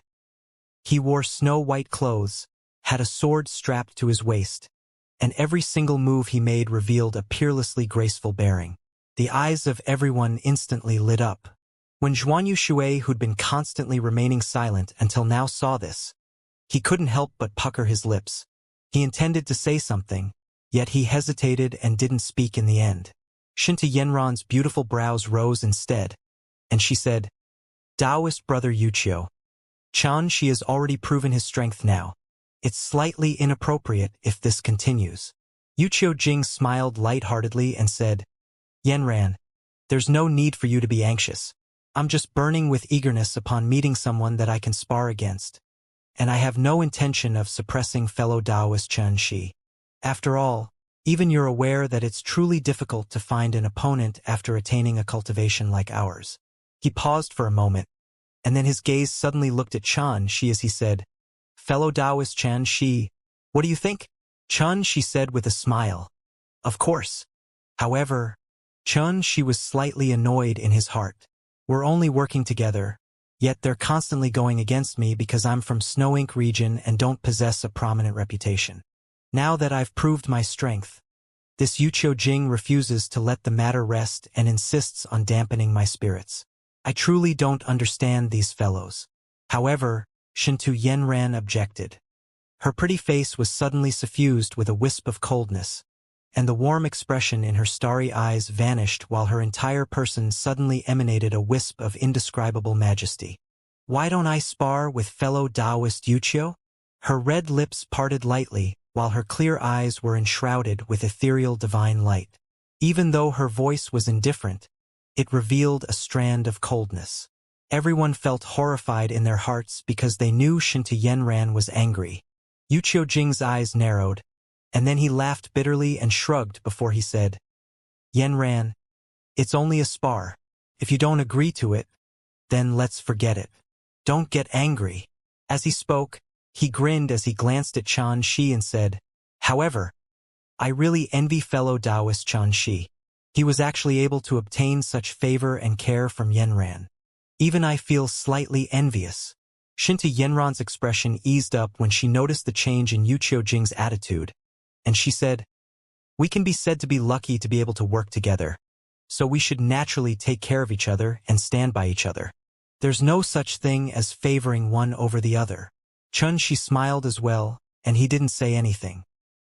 He was very clearly aware that even though the situation had eased up for now, the conflict between them hadn't been resolved. Unless if he made a move and completely convinced Yuqiu Jing of his strength through battle. Otherwise, Yuqiu Jing would definitely be unwilling to recognize Xia's strength. Ha ha ha! I never expected that I would be the last to arrive this time. Little sister Yenran, you wouldn't scold me for this, right? Suddenly, a wave of roaring laughter that was filled with heroic spirit resounded from afar, and it shook the clouds to the point of collapsing and dispersing. Swoosh! Along with this voice, a figure appeared out of thin air on the peak of the mountain. This person wore ordinary gray clothes, possessed a dignified bearing, a carefree expression between his brows, and a pair of bright, piercing eyes. He carried 2 bronze short spears on his back, and a wisp of a brilliant smile hung constantly on his face. He seemed to be ferocious, unrestrained, wild, and revealed a form of unique charm. The spirits of everyone was refreshed, and they moved over successively to greet him. Brother Wuhan. Big Brother Wuhan is here. When they saw him, even the corners of Shintu Yenran's mouth couldn't help but curl into a wisp of a smile, and her starry eyes brightened as she said, you're still so lazy. He isn't just lazy. He obviously didn't take us seriously at all. Yuqiu Jing feigned anger and teased him as well. Ha ha ha. If all of you continue speaking in this way, then I'll be leaving. The gray-clothed young man roared with laughter, and he revealed a mouthful of snow-white teeth as he put on an extremely infectious and brilliant smile. The others couldn't help but smile as well when they saw this. This fellow Taoist is new to our group? The gray-clothed young man glanced at Xianxia, and then he walked forward with large strides and said with a smile, I'm Lu Wuhan. Fellow Taoist can just call me Wuhan. He had a warm attitude and seemed to have a carefree character, so it was very easy for others to have a good impression of him. Xianxia smiled and said, I'm Xianxia. However, Xianxia was shocked in his heart because this young man was extremely extraordinary. It wasn't just because he was at the 11th rank on the Domain Enlightened chart, and it was because the bearing he revealed was extraordinary. Even figures like Yuqiu Jing seemed faintly inferior when compared to him. It was even to the extent that if it was in terms of people that Xianxia took seriously amongst everyone in the surroundings, then besides Shintu Yenran and Zhuanyu Shui that constantly remained silent, it was definitely Lu Wuhan. As for Yuqiu Jing, even though his strength was formidable and even had a ranking higher than Zhuanyu Shui, the bearing and breadth of mind he revealed was slightly inferior. When one attained a cultivation like Xianxia's, one stopped judging a person based on strength alone, and it depended on the bearing and ability revealed by the person as well. Because one could determine many things from all of this. Xianxia, Lu Wuhan seemed to have thought of something, and he said with a bewildered tone, I seem to have heard of you somewhere, but I'm unable to recall it now. May I ask if fellow Taoist is from the Imperial region? His reaction caused Xianxia to be unable to avoid feeling slightly shocked. Could it be that there's another Chun Shi in this world? It wasn't just Chun Shi, even the others were puzzled. Lu Wuhan was the young patriarch of the ancient Lu clan within the imperial region, and his status was extremely lofty. Yet such a figure like him had actually heard of Chun Shi's name? This was slightly unusual. Brother Wuhan, fellow Taoist Chun Shi, is from Snow Ink region. However, his strength is extremely extraordinary, and even I burn with eagerness and wish for nothing more than to spar with him. Yu Qiujing smiled lightly and praised from the side. As for whether he spoke sincerely, only he himself knew the answer. Snow Ink region. Lu Wuhan slapped himself on the forehead, and then he said with a smile, "Looks like I was mistaken because it was a senior from Nuwas Dao Palace in the imperial region that mentioned this name. I presume that you aren't the same person." Nuwas Dao Palace? Everyone else immediately smiled and shook their heads when they heard this, and they felt indifferent because they didn't think that there was any relationship between Chun Shi and such an ancient sect. On the other hand, when he heard the words Nuwas Dao Palace, Chun Shi felt extremely shocked in his heart. Moreover, he felt slight disbelief and bewilderment. He was sure that the Nuwas Dao Palace Lu Wuhan spoke about was the Nuwas Dao Palace he was familiar with. However, he'd never expected that someone in Nuwas Dao Palace had actually mentioned his name. Was it because of Shui? At the same time, Chun Shi confirmed that the Chun Shi Lu Wuhan had spoke of was definitely him, because there wasn't any other Chun Shi in Nuwas Dao Palace. Looks like Nuwas Dao Palace really resides in the imperial region within the ancient god domain. Even though thoughts were flashing through Chun Shi's mind, his expression remained unchanged, because he didn't want to allow anyone else to notice anything. As soon as Lu Wuhan arrived, their group had converged completely. If one observed carefully, one would notice that this group possessed 5 spirit god exalts, and an entire 3 of them were ranked in the top 20 of the domain enlightened chart. They were respectively Lu Wuhan, who was ranked at the 11th position, Xintu Yanran, who was ranked at the 13th position, and Yu Qiujing, who was ranked at the 16th position. On the other hand, Zhuanyu Shui was ranked at the 23rd position.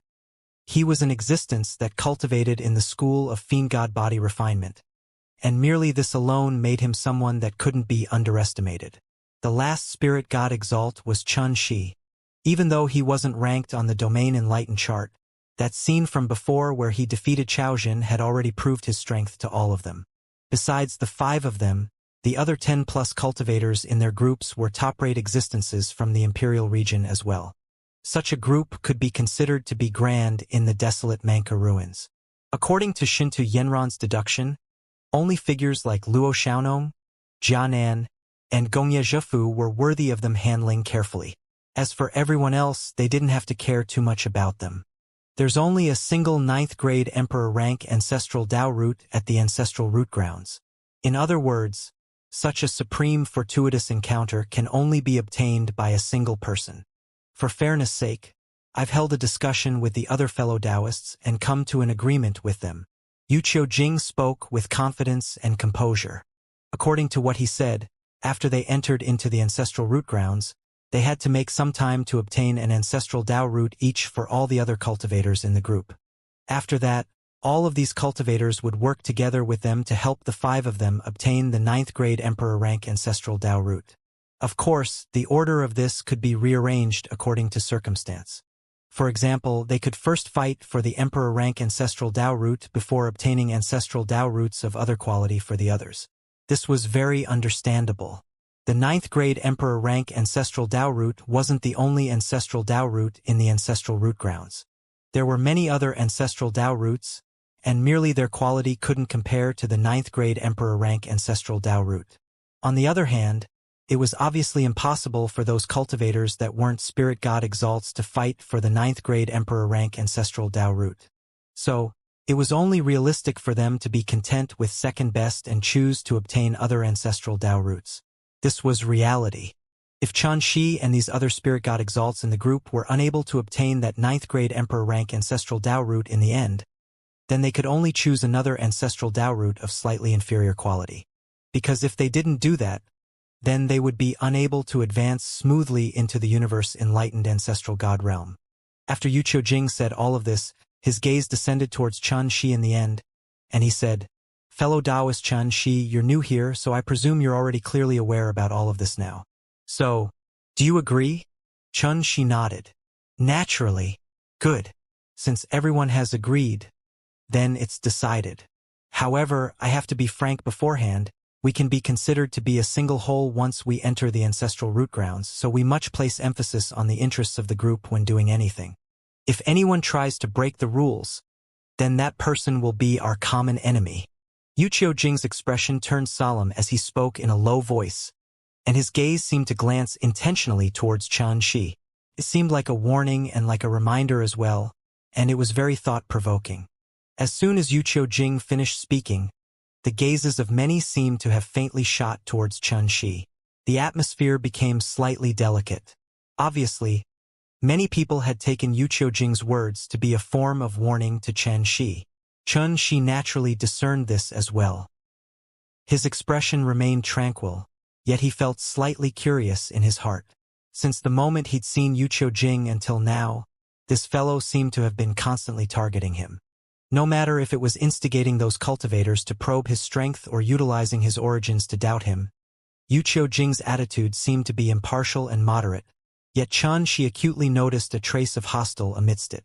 Xianxia was unable to figure out the reason, but he'd started to become vigilant towards this person. "All right, since the discussion is over, then let's set out. I'm really can't wait to head to the ancestral root grounds." Lu Wuhan flicked his sleeve. "OM." A simple and completely bright golden divine gourd appeared. It revolved as it soared into the sky, and then it emanated a myriad of strands of light golden divine radiance. The soul's ever-bottle gourd. It was a natural spirit treasure passed down by the ancestors of the Lu clan. The bottle gourd innately possessed a strand of the quintessence energy of chaos, and it possessed unfathomable might. It was capable of transforming into invisible divine blades that could silently sever the soul of a god. It was extremely ferocious and domineering. The eyes of everyone lit up when they saw this treasure, and many people even revealed a wisp of envy. Even if it was in the imperial region, natural spirit treasures like this were extremely rare. Xianxia sighed with emotion in his heart as well. This is why resources and reserves are so terrifying, and this can only be matched by other great powers. If he wasn't wrong, then the two bronze short spears that Lu Wuhan carried on his back were a pair of peerlessly formidable natural spirit treasures as well. "Everyone, let's go. I'll serve as the vanguard this time and open up a smooth path for everyone." Lu Wuhan roared with laughter as his figure flashed, and he brought everyone along with him into the sky before swiftly entering the soul's ever-bottle gourd. OM. In the next moment, space fluctuated violently as the soul's ever-bottle gourd suddenly emanated a strange sound of rumbling, and then it suddenly tore through the clouds and traveled through space. The soul's ever-bottle gourd had a world of its own within it, and it was densely covered in mountains and rivers. Moreover, there were even grand and gorgeous buildings built within it that vividly displayed the wonders of the divine Tao. Fellow Taoists, please do as you please. There are fine wine of the 4 seasons and various delicacies here. Those who don't like noise can cultivate in quiet in one of the rooms at the side. According to my father, cultivating within the soul's ever-bottle gourd is much better than cultivating in an ordinary paradise of cultivation. If all of you don't believe me, then you can give it a try. Ha ha ha. Lu Wuhan led everyone to a garden before he pointed towards the surroundings and smiled as he introduced the world within the bottle gourd. The garden was filled with luxuriant divine plants, covered in clusters of immortal herbs, and numerous glossy tables that were polished out of divine jade were scattered around the garden. There were all sorts of fine wine, delicacies, fruits, and snacks on the tables, and all of them were multicolored and shrouded with divine radiance and extremely scrumptious. Young Master Wuhan really knows how to enjoy himself. Everyone sighed with praise when they witnessed this scene. They were very clearly aware that Lu Wuhan had a generous and carefree disposition, and he didn't care about trivial formalities. However, he placed great importance upon enjoyment, and no matter when it was or where it was, he wouldn't forget to prepare some things to amuse himself and enjoy. In next to no time, everyone had sat on the ground. Some were chatting with each other, some were drinking wine, and the atmosphere was rather harmonious. Fellow Taoist Chun Shi, you seem like you aren't interested in that 9th grade emperor rank ancestral Tao root at all? It was a mystery whether it was a coincidence or not. But Lu Wuhan sat by Chun Shi's side, and he couldn't help but speak with curiosity when he noticed Chun Shi was just drinking by himself without speaking at all. However, the words Lu Wuhan spoke were thought-provoking instead. I'm naturally interested in it. However, I don't dare claim that I'll definitely be able to seize it. After all, there are so many experts like young Master Wuhan, so I truly don't feel quite confident. Chun Shi shook his head and smiled. His wasn't really crazy about obtaining this treasure. If it was possible, he would naturally try his best to strive to obtain it. However, the precondition was that he first obstructed Gongye Zhifu. This was Chun Shi's way of doing things. Since he'd promised Empress Wuxia, then he would naturally not do it in a perfunctory manner. Ha! Expert, the ancestral root grounds is beyond ordinary. It isn't just a matter of strength, and it requires a certain amount of fortune as well. If one's luck hasn't arrived, then no matter how strong one is, it would still be in vain. Lu Wuhan roared light-heartedly with laughter. Chun Shi smiled and said, Fortune is still something that requires strength to seize. Lu Wuhan deeply agreed, and he sighed with emotion. Indeed, every step in this path of cultivation is difficult, especially to spirit God exalts like us. It's actually much more difficult for us to continuously advance and fight for supremacy. This is why I've come to the desolate Manka ruins. He drank a mouthful of wine and continued. Even if I'm unable to succeed in the end, it would be not bad if I'm able to obtain a 7th grade monarch rank or 8th grade king rank ancestral root. Presently, Chun Shi was already clearly aware that ancestral Tao roots were divided into 9 grades according to their quality. The first 3 grades could be said to be ordinary ancestral Tao roots. Even though they're still relatively rare, they can still be found in the various regions of the ancient god domain. Ancestral Tao roots at the next 3 grades, 4 to 6, could already be considered to be top-rate, and only the best powers in the various regions were able to find paradises that produced such treasures. For example, obtaining a top-rate ancestral Tao root could already be considered to be an extraordinary fortuitous encounter to an ordinary cultivator. On the other hand, ancestral Tao roots above the 6th grade were considered to be rare even in the 1,000-plus regions of the ancient god domain, and they could only be chanced upon by luck. It was even to the extent that ordinary cultivators didn't dare covet it at all, because ancestral Tao roots of such quality were truly too rare. Every single one of them would definitely be seized by the various large and ancient powers. The ancestral Tao roots of such quality were roughly divided into the 7th grade monarch rank, the 8th grade king rank, and the 9th grade emperor rank. Monarch, king, and emperor. 3 completely different terms, and they represented 3 completely different ancestral Tao roots. Each of them was rarer than the other, and they were absolutely precious treasures that even existences like spirit god exalts dreamt of.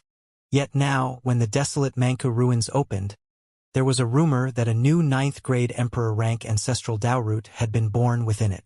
So, it naturally caused countless people to covet it. Most importantly, the 9th grade emperor rank ancestral Tao root wasn't the only ancestral Tao root within the ancestral root grounds. Haha, brother Wuhan, you're joking again. In terms of strength, our alliance is utterly not inferior to anyone else. Under such circumstances, why would we worry about being unable to seize that emperor rank ancestral Tao root? Right at this moment, Yu Qiujing suddenly laughed as he spoke. Obviously, he'd heard the conversation between Chun Shi and Lu Wuhan. Lu Wuhan smiled light-heartedly and said, Not necessarily. All 5 of us spirit god exalts have a chance to obtain it this time, and it's fine so long as we do our best and act within our limits. Yu Qiujing opened his mouth and wanted to say something.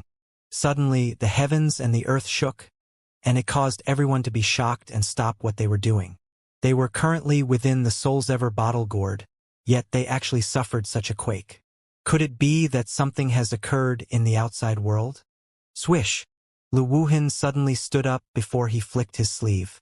Suddenly, the sky seemed as if it turned translucent, and then the scenes in the outside world were reflected on it.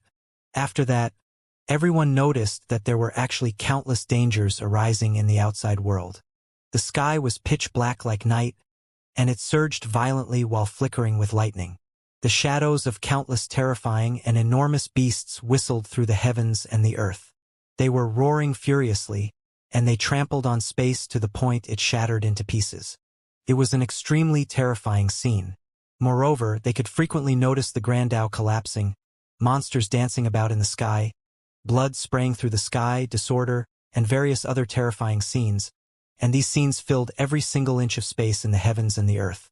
Such a scene simply caused them to suspect that the end of the world was arriving, and it shook their souls.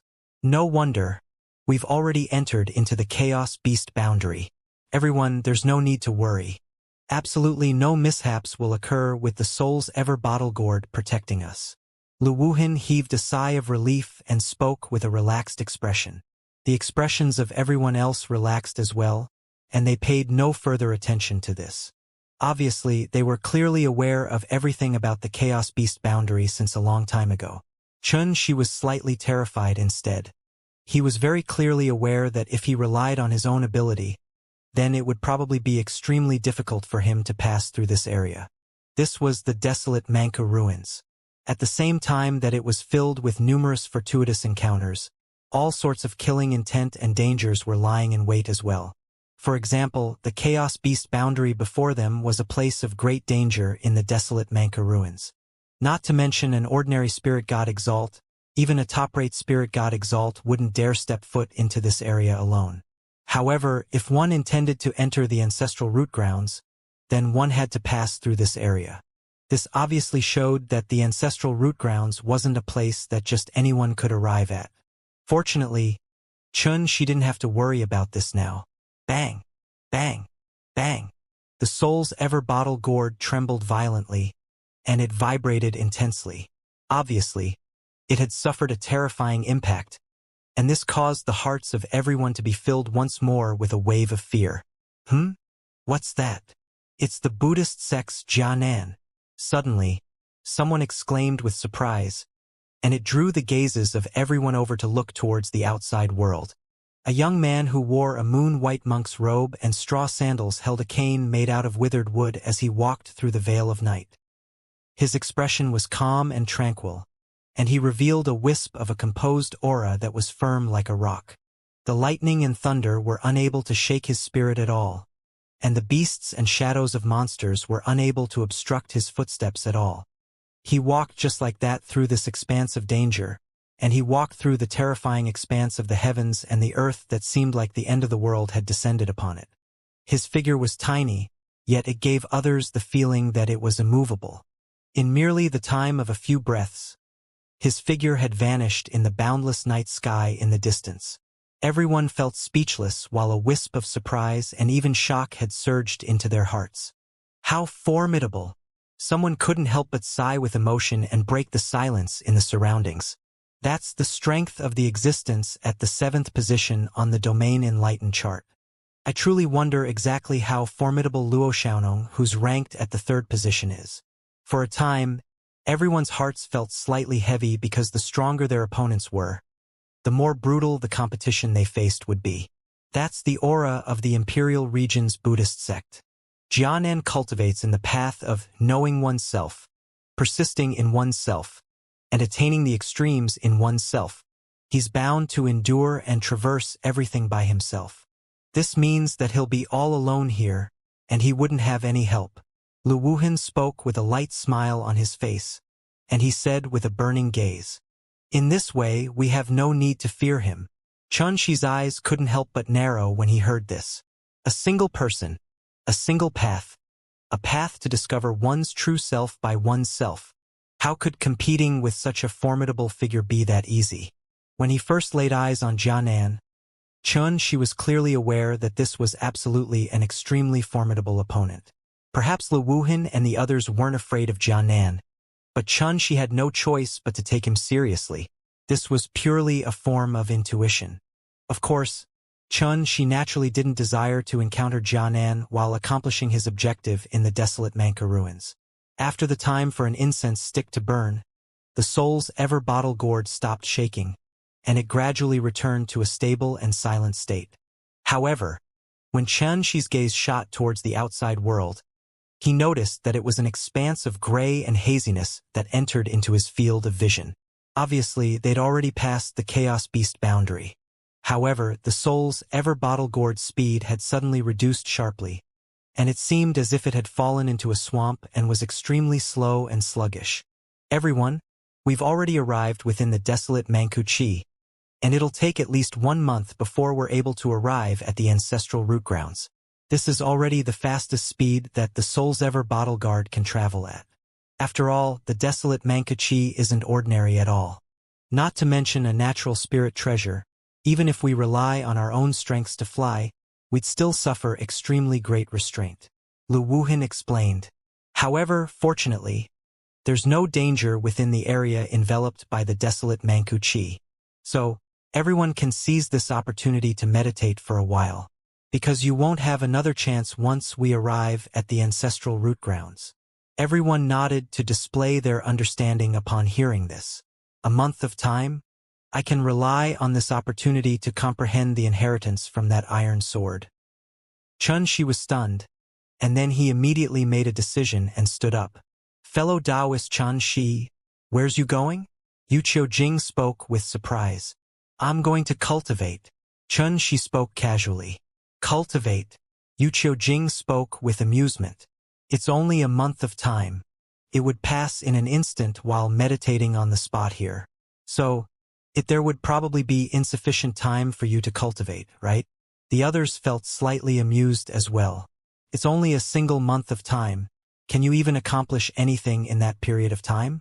Could it be that this fellow thinks he can obtain another breakthrough within a month of time? Xianxia smiled and paid no attention to all of this as he turned around and left. This fellow really is a weirdo. Someone couldn't help but shake his head when he saw Xianxia leave. Miss Yanran, how exactly did you get to know this Xianxia? This fellow's origins feel very strange to me. There was also someone that seized this opportunity to ask about Xianxia's origins. These words obtained the agreement of many, and all of them shot their gazes towards Xintu Yanran. Earlier, they questioned and rejected Xianxia because they felt his strength was insufficient and he lacked a reputation. After Xianxia defeated Chao Zhan and proved his strength, they were unwilling to allow Xianxia to suppress their morale. So even though they didn't speak of it in the open, their attitude towards Xianxia hadn't changed for the better at all.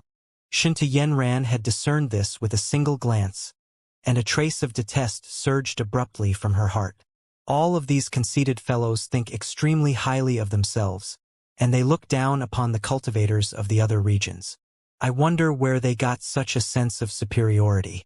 If they didn't have the protection of the powers that stood behind them, then they would have probably been taught countless lessons by now, right? I'm going to cultivate in meditation as well.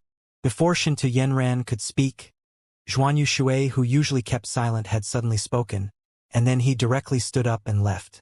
Everyone couldn't help but be stunned, and they were unable to determine the exact reason for Zhuanyu Shui's actions. Perhaps he can't bear the sight of these fellows as well? Xintu Yanran seemed to be lost in thought. At the same time, she stood up swiftly and said, I intend to meditate by myself as well. Please make yourselves at home. As soon as she finished speaking, she'd walked off slowly as well. When they witnessed this, everyone had roughly guessed the reason behind all of this, and all of their expressions turned slightly gloomy. Is it all because of that kid? A cold light flashed in Yu Qiujing's eyes, and he was extremely infuriated in his heart. Yet he smiled and said, All right, let's continue drinking. Right? Come. Let's drink. Lu Wuhan seemed to have not noticed the changes in the atmosphere at all, and he roared lightheartedly with laughter before raising the wine jug and drinking to his heart's content. This fellow is feigning ignorance again. Yu Qiujing glanced at Lu Wuhan, and then his expression remained unchanged as he raised his wine cup and took a light sip. In the room, Xianxia sat cross-legged and paid no further attention to the trifling matters of the outside world. He instantly severed all the distracting thoughts in his heart, and he started to inspect and observe himself. Swish! In his sea of consciousness, his thoughts were like an ocean that surged without end. Amongst this surging ocean was Xianxia's memories, wisdom, comprehension, and experience. They were crystalline, translucent, and filled with divine radiance. The divine Tao altar formed from 9 divine altar spirit lights resided in his soul, and it seemed like an eternal altar that blazed with undying soul divine flames. In next to no time, as Xianxia explored it with concentration, an enormous inheritance brand floated up into appearance within Xianxia's sea of consciousness, and it was captured by him. Bang! In merely an instant, countless profundities of the inheritance surged like a torrent, and it rumbled as it surged into Xianxia's mind. These profundities seemed like words, yet they were obscure and mysterious. They seemed like the tune of the Tao, yet were ancient, awe-inspiring, ethereal, and extremely profound. In the end, they transformed into a technique that appeared within Xianxia's mind. The name of this technique was the Supreme True Freedom Heart Sutra, and its alternate name was the True Heart Sutra. Xianxia was shocked in his heart, and it felt slightly unexpected to him. It's clearly an inheritance from the diagram of the bloody damaged sword, yet why would a cultivation technique for heart energy appear from within it? This was a heart energy cultivation technique indeed. Xianxia firmly believed his judgment because a long time ago, while he was at the Talisman Dimension, he'd been lucky enough to obtain the immeasurable virtue technique from the Grand Deduction Tower, and it was similarly a book on cultivating heart energy. It was precisely because of this that he'd seen through the secrets of the True Heart Sutra with a single glance. Xianxia forcefully restrained the bewilderment in his heart, and he started to sense the profundities within it. After a long time, he suddenly opened his eyes and let out a long breath of air, and his heart was already filled with enlightenment and clarity. It was a heart energy cultivation technique indeed. If the immeasurable virtue technique was a technique to cultivate at the heart chi, heart core, heart soul, and heart infant realms, then the True Heart Sutra was a technique for the realms above the heart infant realm. This was the greatest reason for Xianxia's shock, because in the past, he'd thought that the limit of heart energy was at the heart infant realm. But obviously, the facts before him displayed that his understanding was wrong. The True Heart Sutra was divided into 9 forgings, and every single forging was a different realm. Each forging was a level, and it was capable of creating a heart universe within the Tao heart.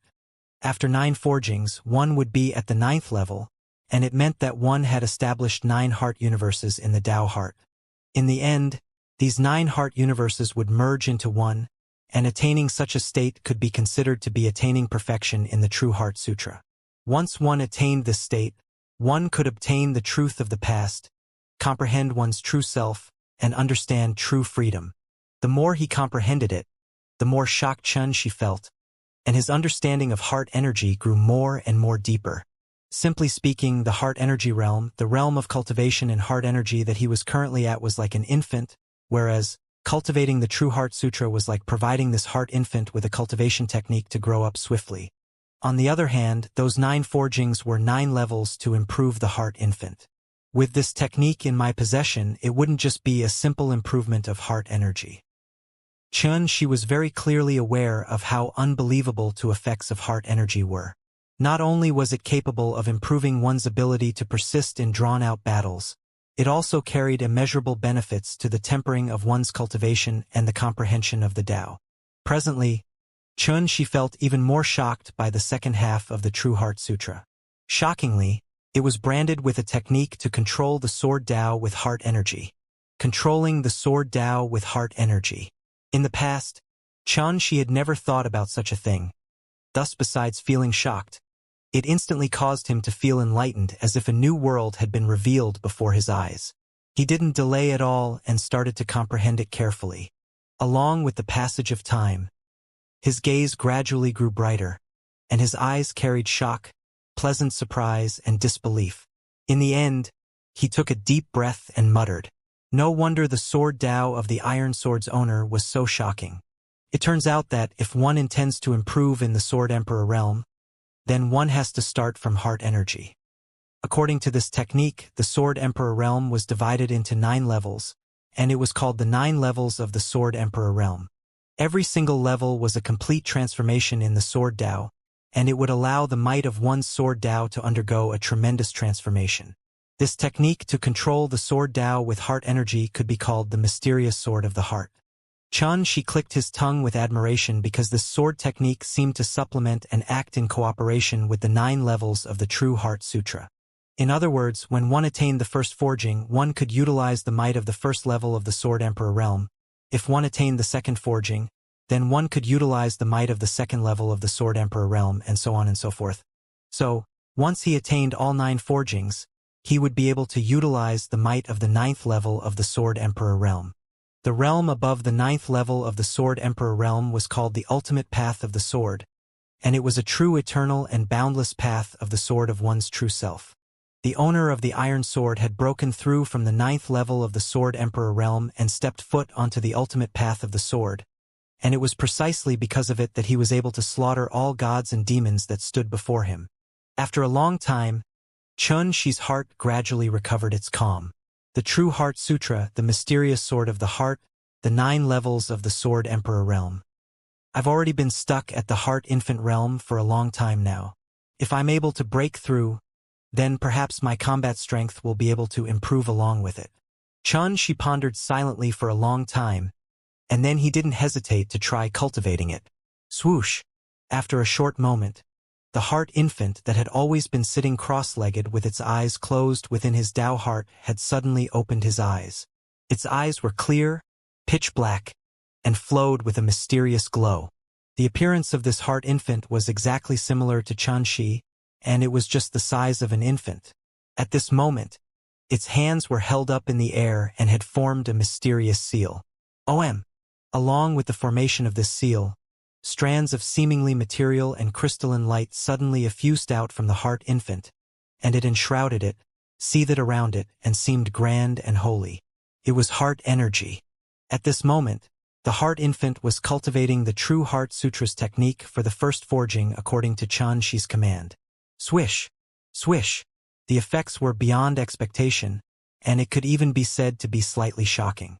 In merely the time for an incense stick to burn, Xianxia clearly sensed that the heart energy he possessed was being mobilized and guided like tidewater to circulate endlessly within the heart infant, and it formed a perfect circulation. This energy was truly too profound, and it existed within the Tao heart and circulated within the heart infant. It seemed to exist in the tiny area within the Tao heart, yet it was actually boundlessly vast. Yet now, a strand of energy that was even vaster than an ocean was circulating within Xianxia's tiny Tao heart, and it actually faintly formed the shape of a universe. Xianxia sat cross-legged while the heart infant sat cross-legged at the tiny area within the Tao heart. Strands of crystalline, translucent, and vast heart energy circulated endlessly within the heart infant. It was mysterious, profound, and faintly formed the shape of a universe. Along with the passage of time, this sort of circulation was ceaselessly perfected and attained flawlessness. Moreover, the heart energy that surged within the heart infant grew more and more thicker and powerful. Xianxia could clearly notice that the body of the heart infant was ceaselessly changing during this entire process. Its appearance was becoming more and more clearer, while its limbs were like bamboo shoots that were growing without end after the rain. 7 days later, the heart infant that had already transformed into the appearance of a young child suddenly stretched out its hands, and then it formed an obscure seal that glowed brilliantly. Bang! In practically an instant, a bang resounded from within the heart infant. It seemed like the chaos had just been split open and the world had been held open, and surging heart energy suddenly started to transform. It transformed it worlds, beings, mountains, rivers, landscape, space, stars. In the end, all of this expanded and stretched out without end. In the end, it formed a universe. This was a universe that had been established within the Tao heart, and it was condensed from pure heart energy. It was crystalline, translucent, and filled with an indescribably grand and pure aura. This sort of energy was completely different from other forms of energy like divine energy, the energy of the soul, the energy of the laws, and so on and so forth. It was an energy that came from the Tao heart, and it was extraordinarily mysterious and unfathomable. Swish! Swish! Swish! The heart energy started to circulate like tidewater, and it ceaselessly tempered and stabilized this newly created universe, causing everything to gradually move towards a calm state. Unlike before, the heart infant had already transformed into a child with clear and young appearance. Moreover, it was even to the extent that it had no need for Xianxia's guidance before it could control the universe in the Tao Heart to cultivate the True Heart Sutra. This was the first forging in the True Heart Sutra, and a universe had been condensed into form within the Tao Heart. Moreover, the might it possessed had undergone a qualitative transformation that could even be described as tremendous. Yet Xianxia had merely spent 7 days to accomplish this. How could such a speed of cultivation be described with just the words world-shocking? However, Xianxia himself was clearly aware that his heart energy had remained at the heart infant realm for too long, and it had accumulated an extremely enormous amount of energy since a long time ago. On the other hand, the appearance of the True Heart Sutra had only provided him with a technique to guide and temper his heart energy. So, his cultivation would naturally improve at such a shocking speed. However, it wouldn't be so easy for him to break through and attain the second forging. So, Xianxia couldn't be said to be very surprised now. At this moment, his body was suffused by strands of divine radiance and the aura of the Tao. He glistened with pure and flawless light while the vital energy in his entire body moved at his will, and it just happened to see extremely natural like how the clouds in the horizon moved. After he attained the first forging of his heart energy, the breakthrough he accomplished in heart energy had indirectly caused a trace of a change to appear in his cultivation. This had slightly surprised Xianxia. However, he couldn't be bothered to sigh with emotion about this before he grabbed this trace of a critical factor and started to temper his cultivation. At the same time, he split his concentration into half and divided half of his thoughts to comprehend the mysterious sword of the heart. Another half a month passed by. Xianxia, who sat cross-legged on the ground, had suddenly opened his eyes, and his eyes flowed with divine light that transformed into strands of vast scenes. It was like the universe was circulating within his eyes, and it seemed like his eyes could see through the world and directly reach one's heart. But right after that, all of this vanished, and his gaze recovered its calm, deep and tranquil state. Moreover, his bearing became even more extraordinary and unfathomable. Unfortunately, the time I had was too short. It will at least take another 3 months of tempering in order to attain perfection in the domain enlightened spirit God realm. Xianxia sensed the changes in his aura, and then he shook his head with slight helplessness. However, even though the improvement in his cultivation was small, his breakthrough in heart energy and the strength he gained from the comprehension of the mysterious sword of the heart caused Xianxia to be extremely satisfied. The benefits from all of this was that his overall combat strength had improved greatly in this short period of less than a month. According to Xianxia's deduction, even if P1 and Kun Wuqing joined forces against him, they would be utterly unable to pose any threat to him. Kun Wuqing was in existence ranked at the 19th position on the Domain Enlightened chart, whereas P1 was ranked at the 53rd position, yet they were upon to pose any threat to Xianxia even if they joined forces. In this way, exactly how formidable was Xianxia's current strength? Even Xianxia himself didn't know the answer. But at the very least, he wasn't afraid of fighting anyone within the desolate Mancha ruins now, and this included the existences who were ranked in the top 10 of the Domain Enlightened chart. After meditating for a few more days, Xianxia determined the time he'd been cultivating before he stood up and walked out. At this moment, it had already been 29 days since they'd entered the area enveloped by the desolate Manchu. According to what Lu Wuhan had said, they were probably on the verge of arriving at the ancestral root grounds. When Xianxia arrived at the garden from before, he couldn't help but be stunned. He noticed that an extremely vast platform had suddenly appeared here, and Lu Wuhan was standing outside it. On the other hand, Yu Qiujing, who wore snow-white clothes and had an extraordinary bearing, was sparring with another cultivator. Yu Qiujing had obviously held back because his opponent wasn't a spirit god exalt, and that cultivator's strength was merely slightly stronger than Chao Zhen, who Xianxia had defeated earlier. Swoosh! Yu Qiujing pressed his fingers together and made a swiping motion, and then a wisp of surging sword chi whistled out. Bang! It directly shook Yu Qiujing's opponent to the point of taking a few steps back, and then a light tear opened up on the left shoulder of that cultivator's clothes. That strike was already slightly stronger from the one before it. However, your utilization of divine Tao laws isn't sufficiently skillful, so it gave he an opportunity to seize. When you attack next time, you should. Yu Qiujing smiled as he spoke, and he revealed a graceful bearing. It wasn't just his opponent.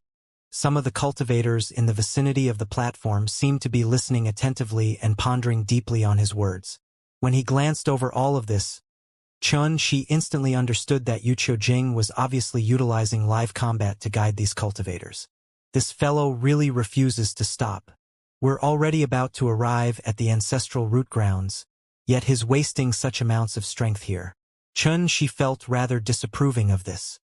He didn't feel that merely this little bit of guidance would allow the combat strengths of these cultivators to attain a tremendous change. Most importantly, Yu Qiujing was obviously wasting his strength by doing this. Even though it wasn't a glaring amount of strength, the ancestral root grounds was filled with countless dangers. So, perhaps even a trace of strength wasted at this moment would affect the operation of the whole group later.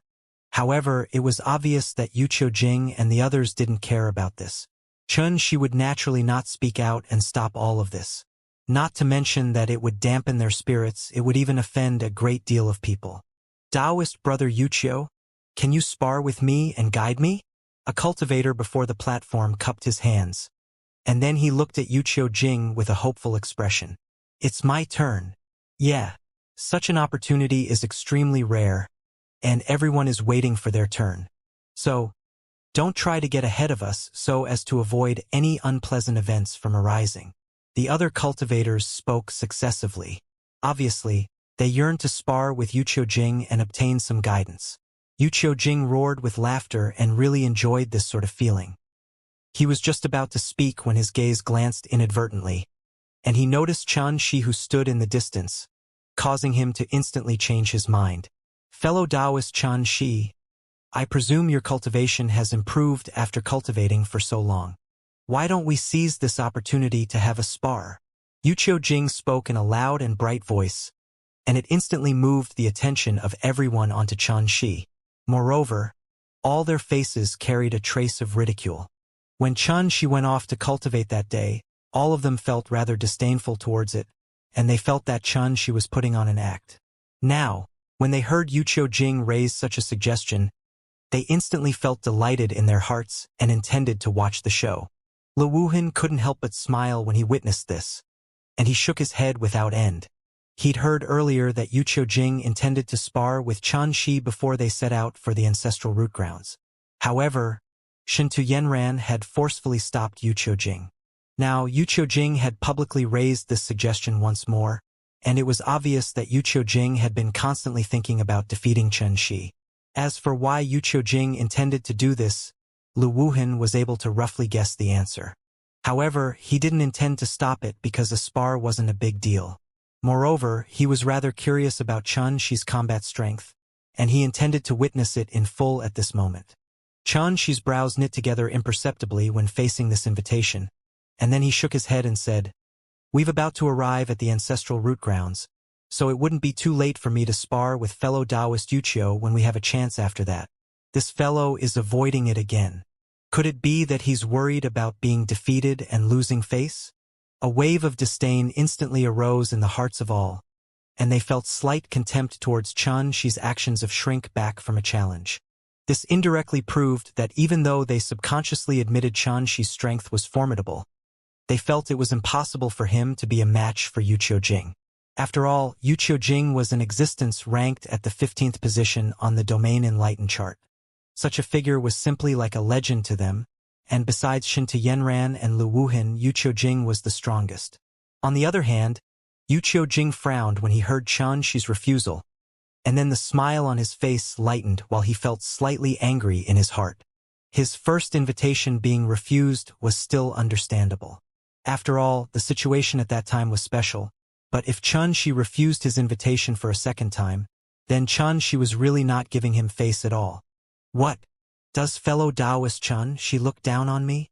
Yu Qiujing spoke with a slightly low voice. Chun Shi's slanted brows rose as he said, Of course not. Then come and fight me.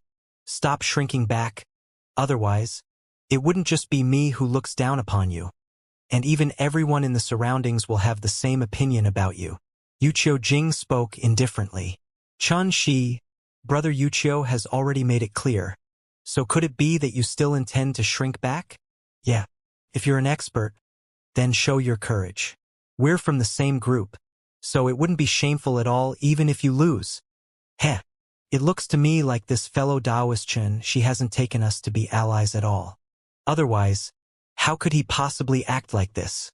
The other cultivators spoke as well, and for the sake of watching Chen Shi make a fool of himself, they'd even resorted to criticizing Chen Shi to push him to accept the challenge. When he heard all of this, a trace of rage arose in Chen Shi's heart as well. These fellows really don't know what's good for them. I've been constantly exercising forbearance because I'm unwilling to harm the harmonious relationship we have. Yet they're reaching for a yard when given an inch. Isn't it just because they want to suppress me? Is there any need to be so despicable? Then let's fight. Chen Shi didn't waste his breath, and his figure flashed. In the next moment, he'd arrived on the platform, and his deep and black pupils gazed at Yuqiu Jing from afar.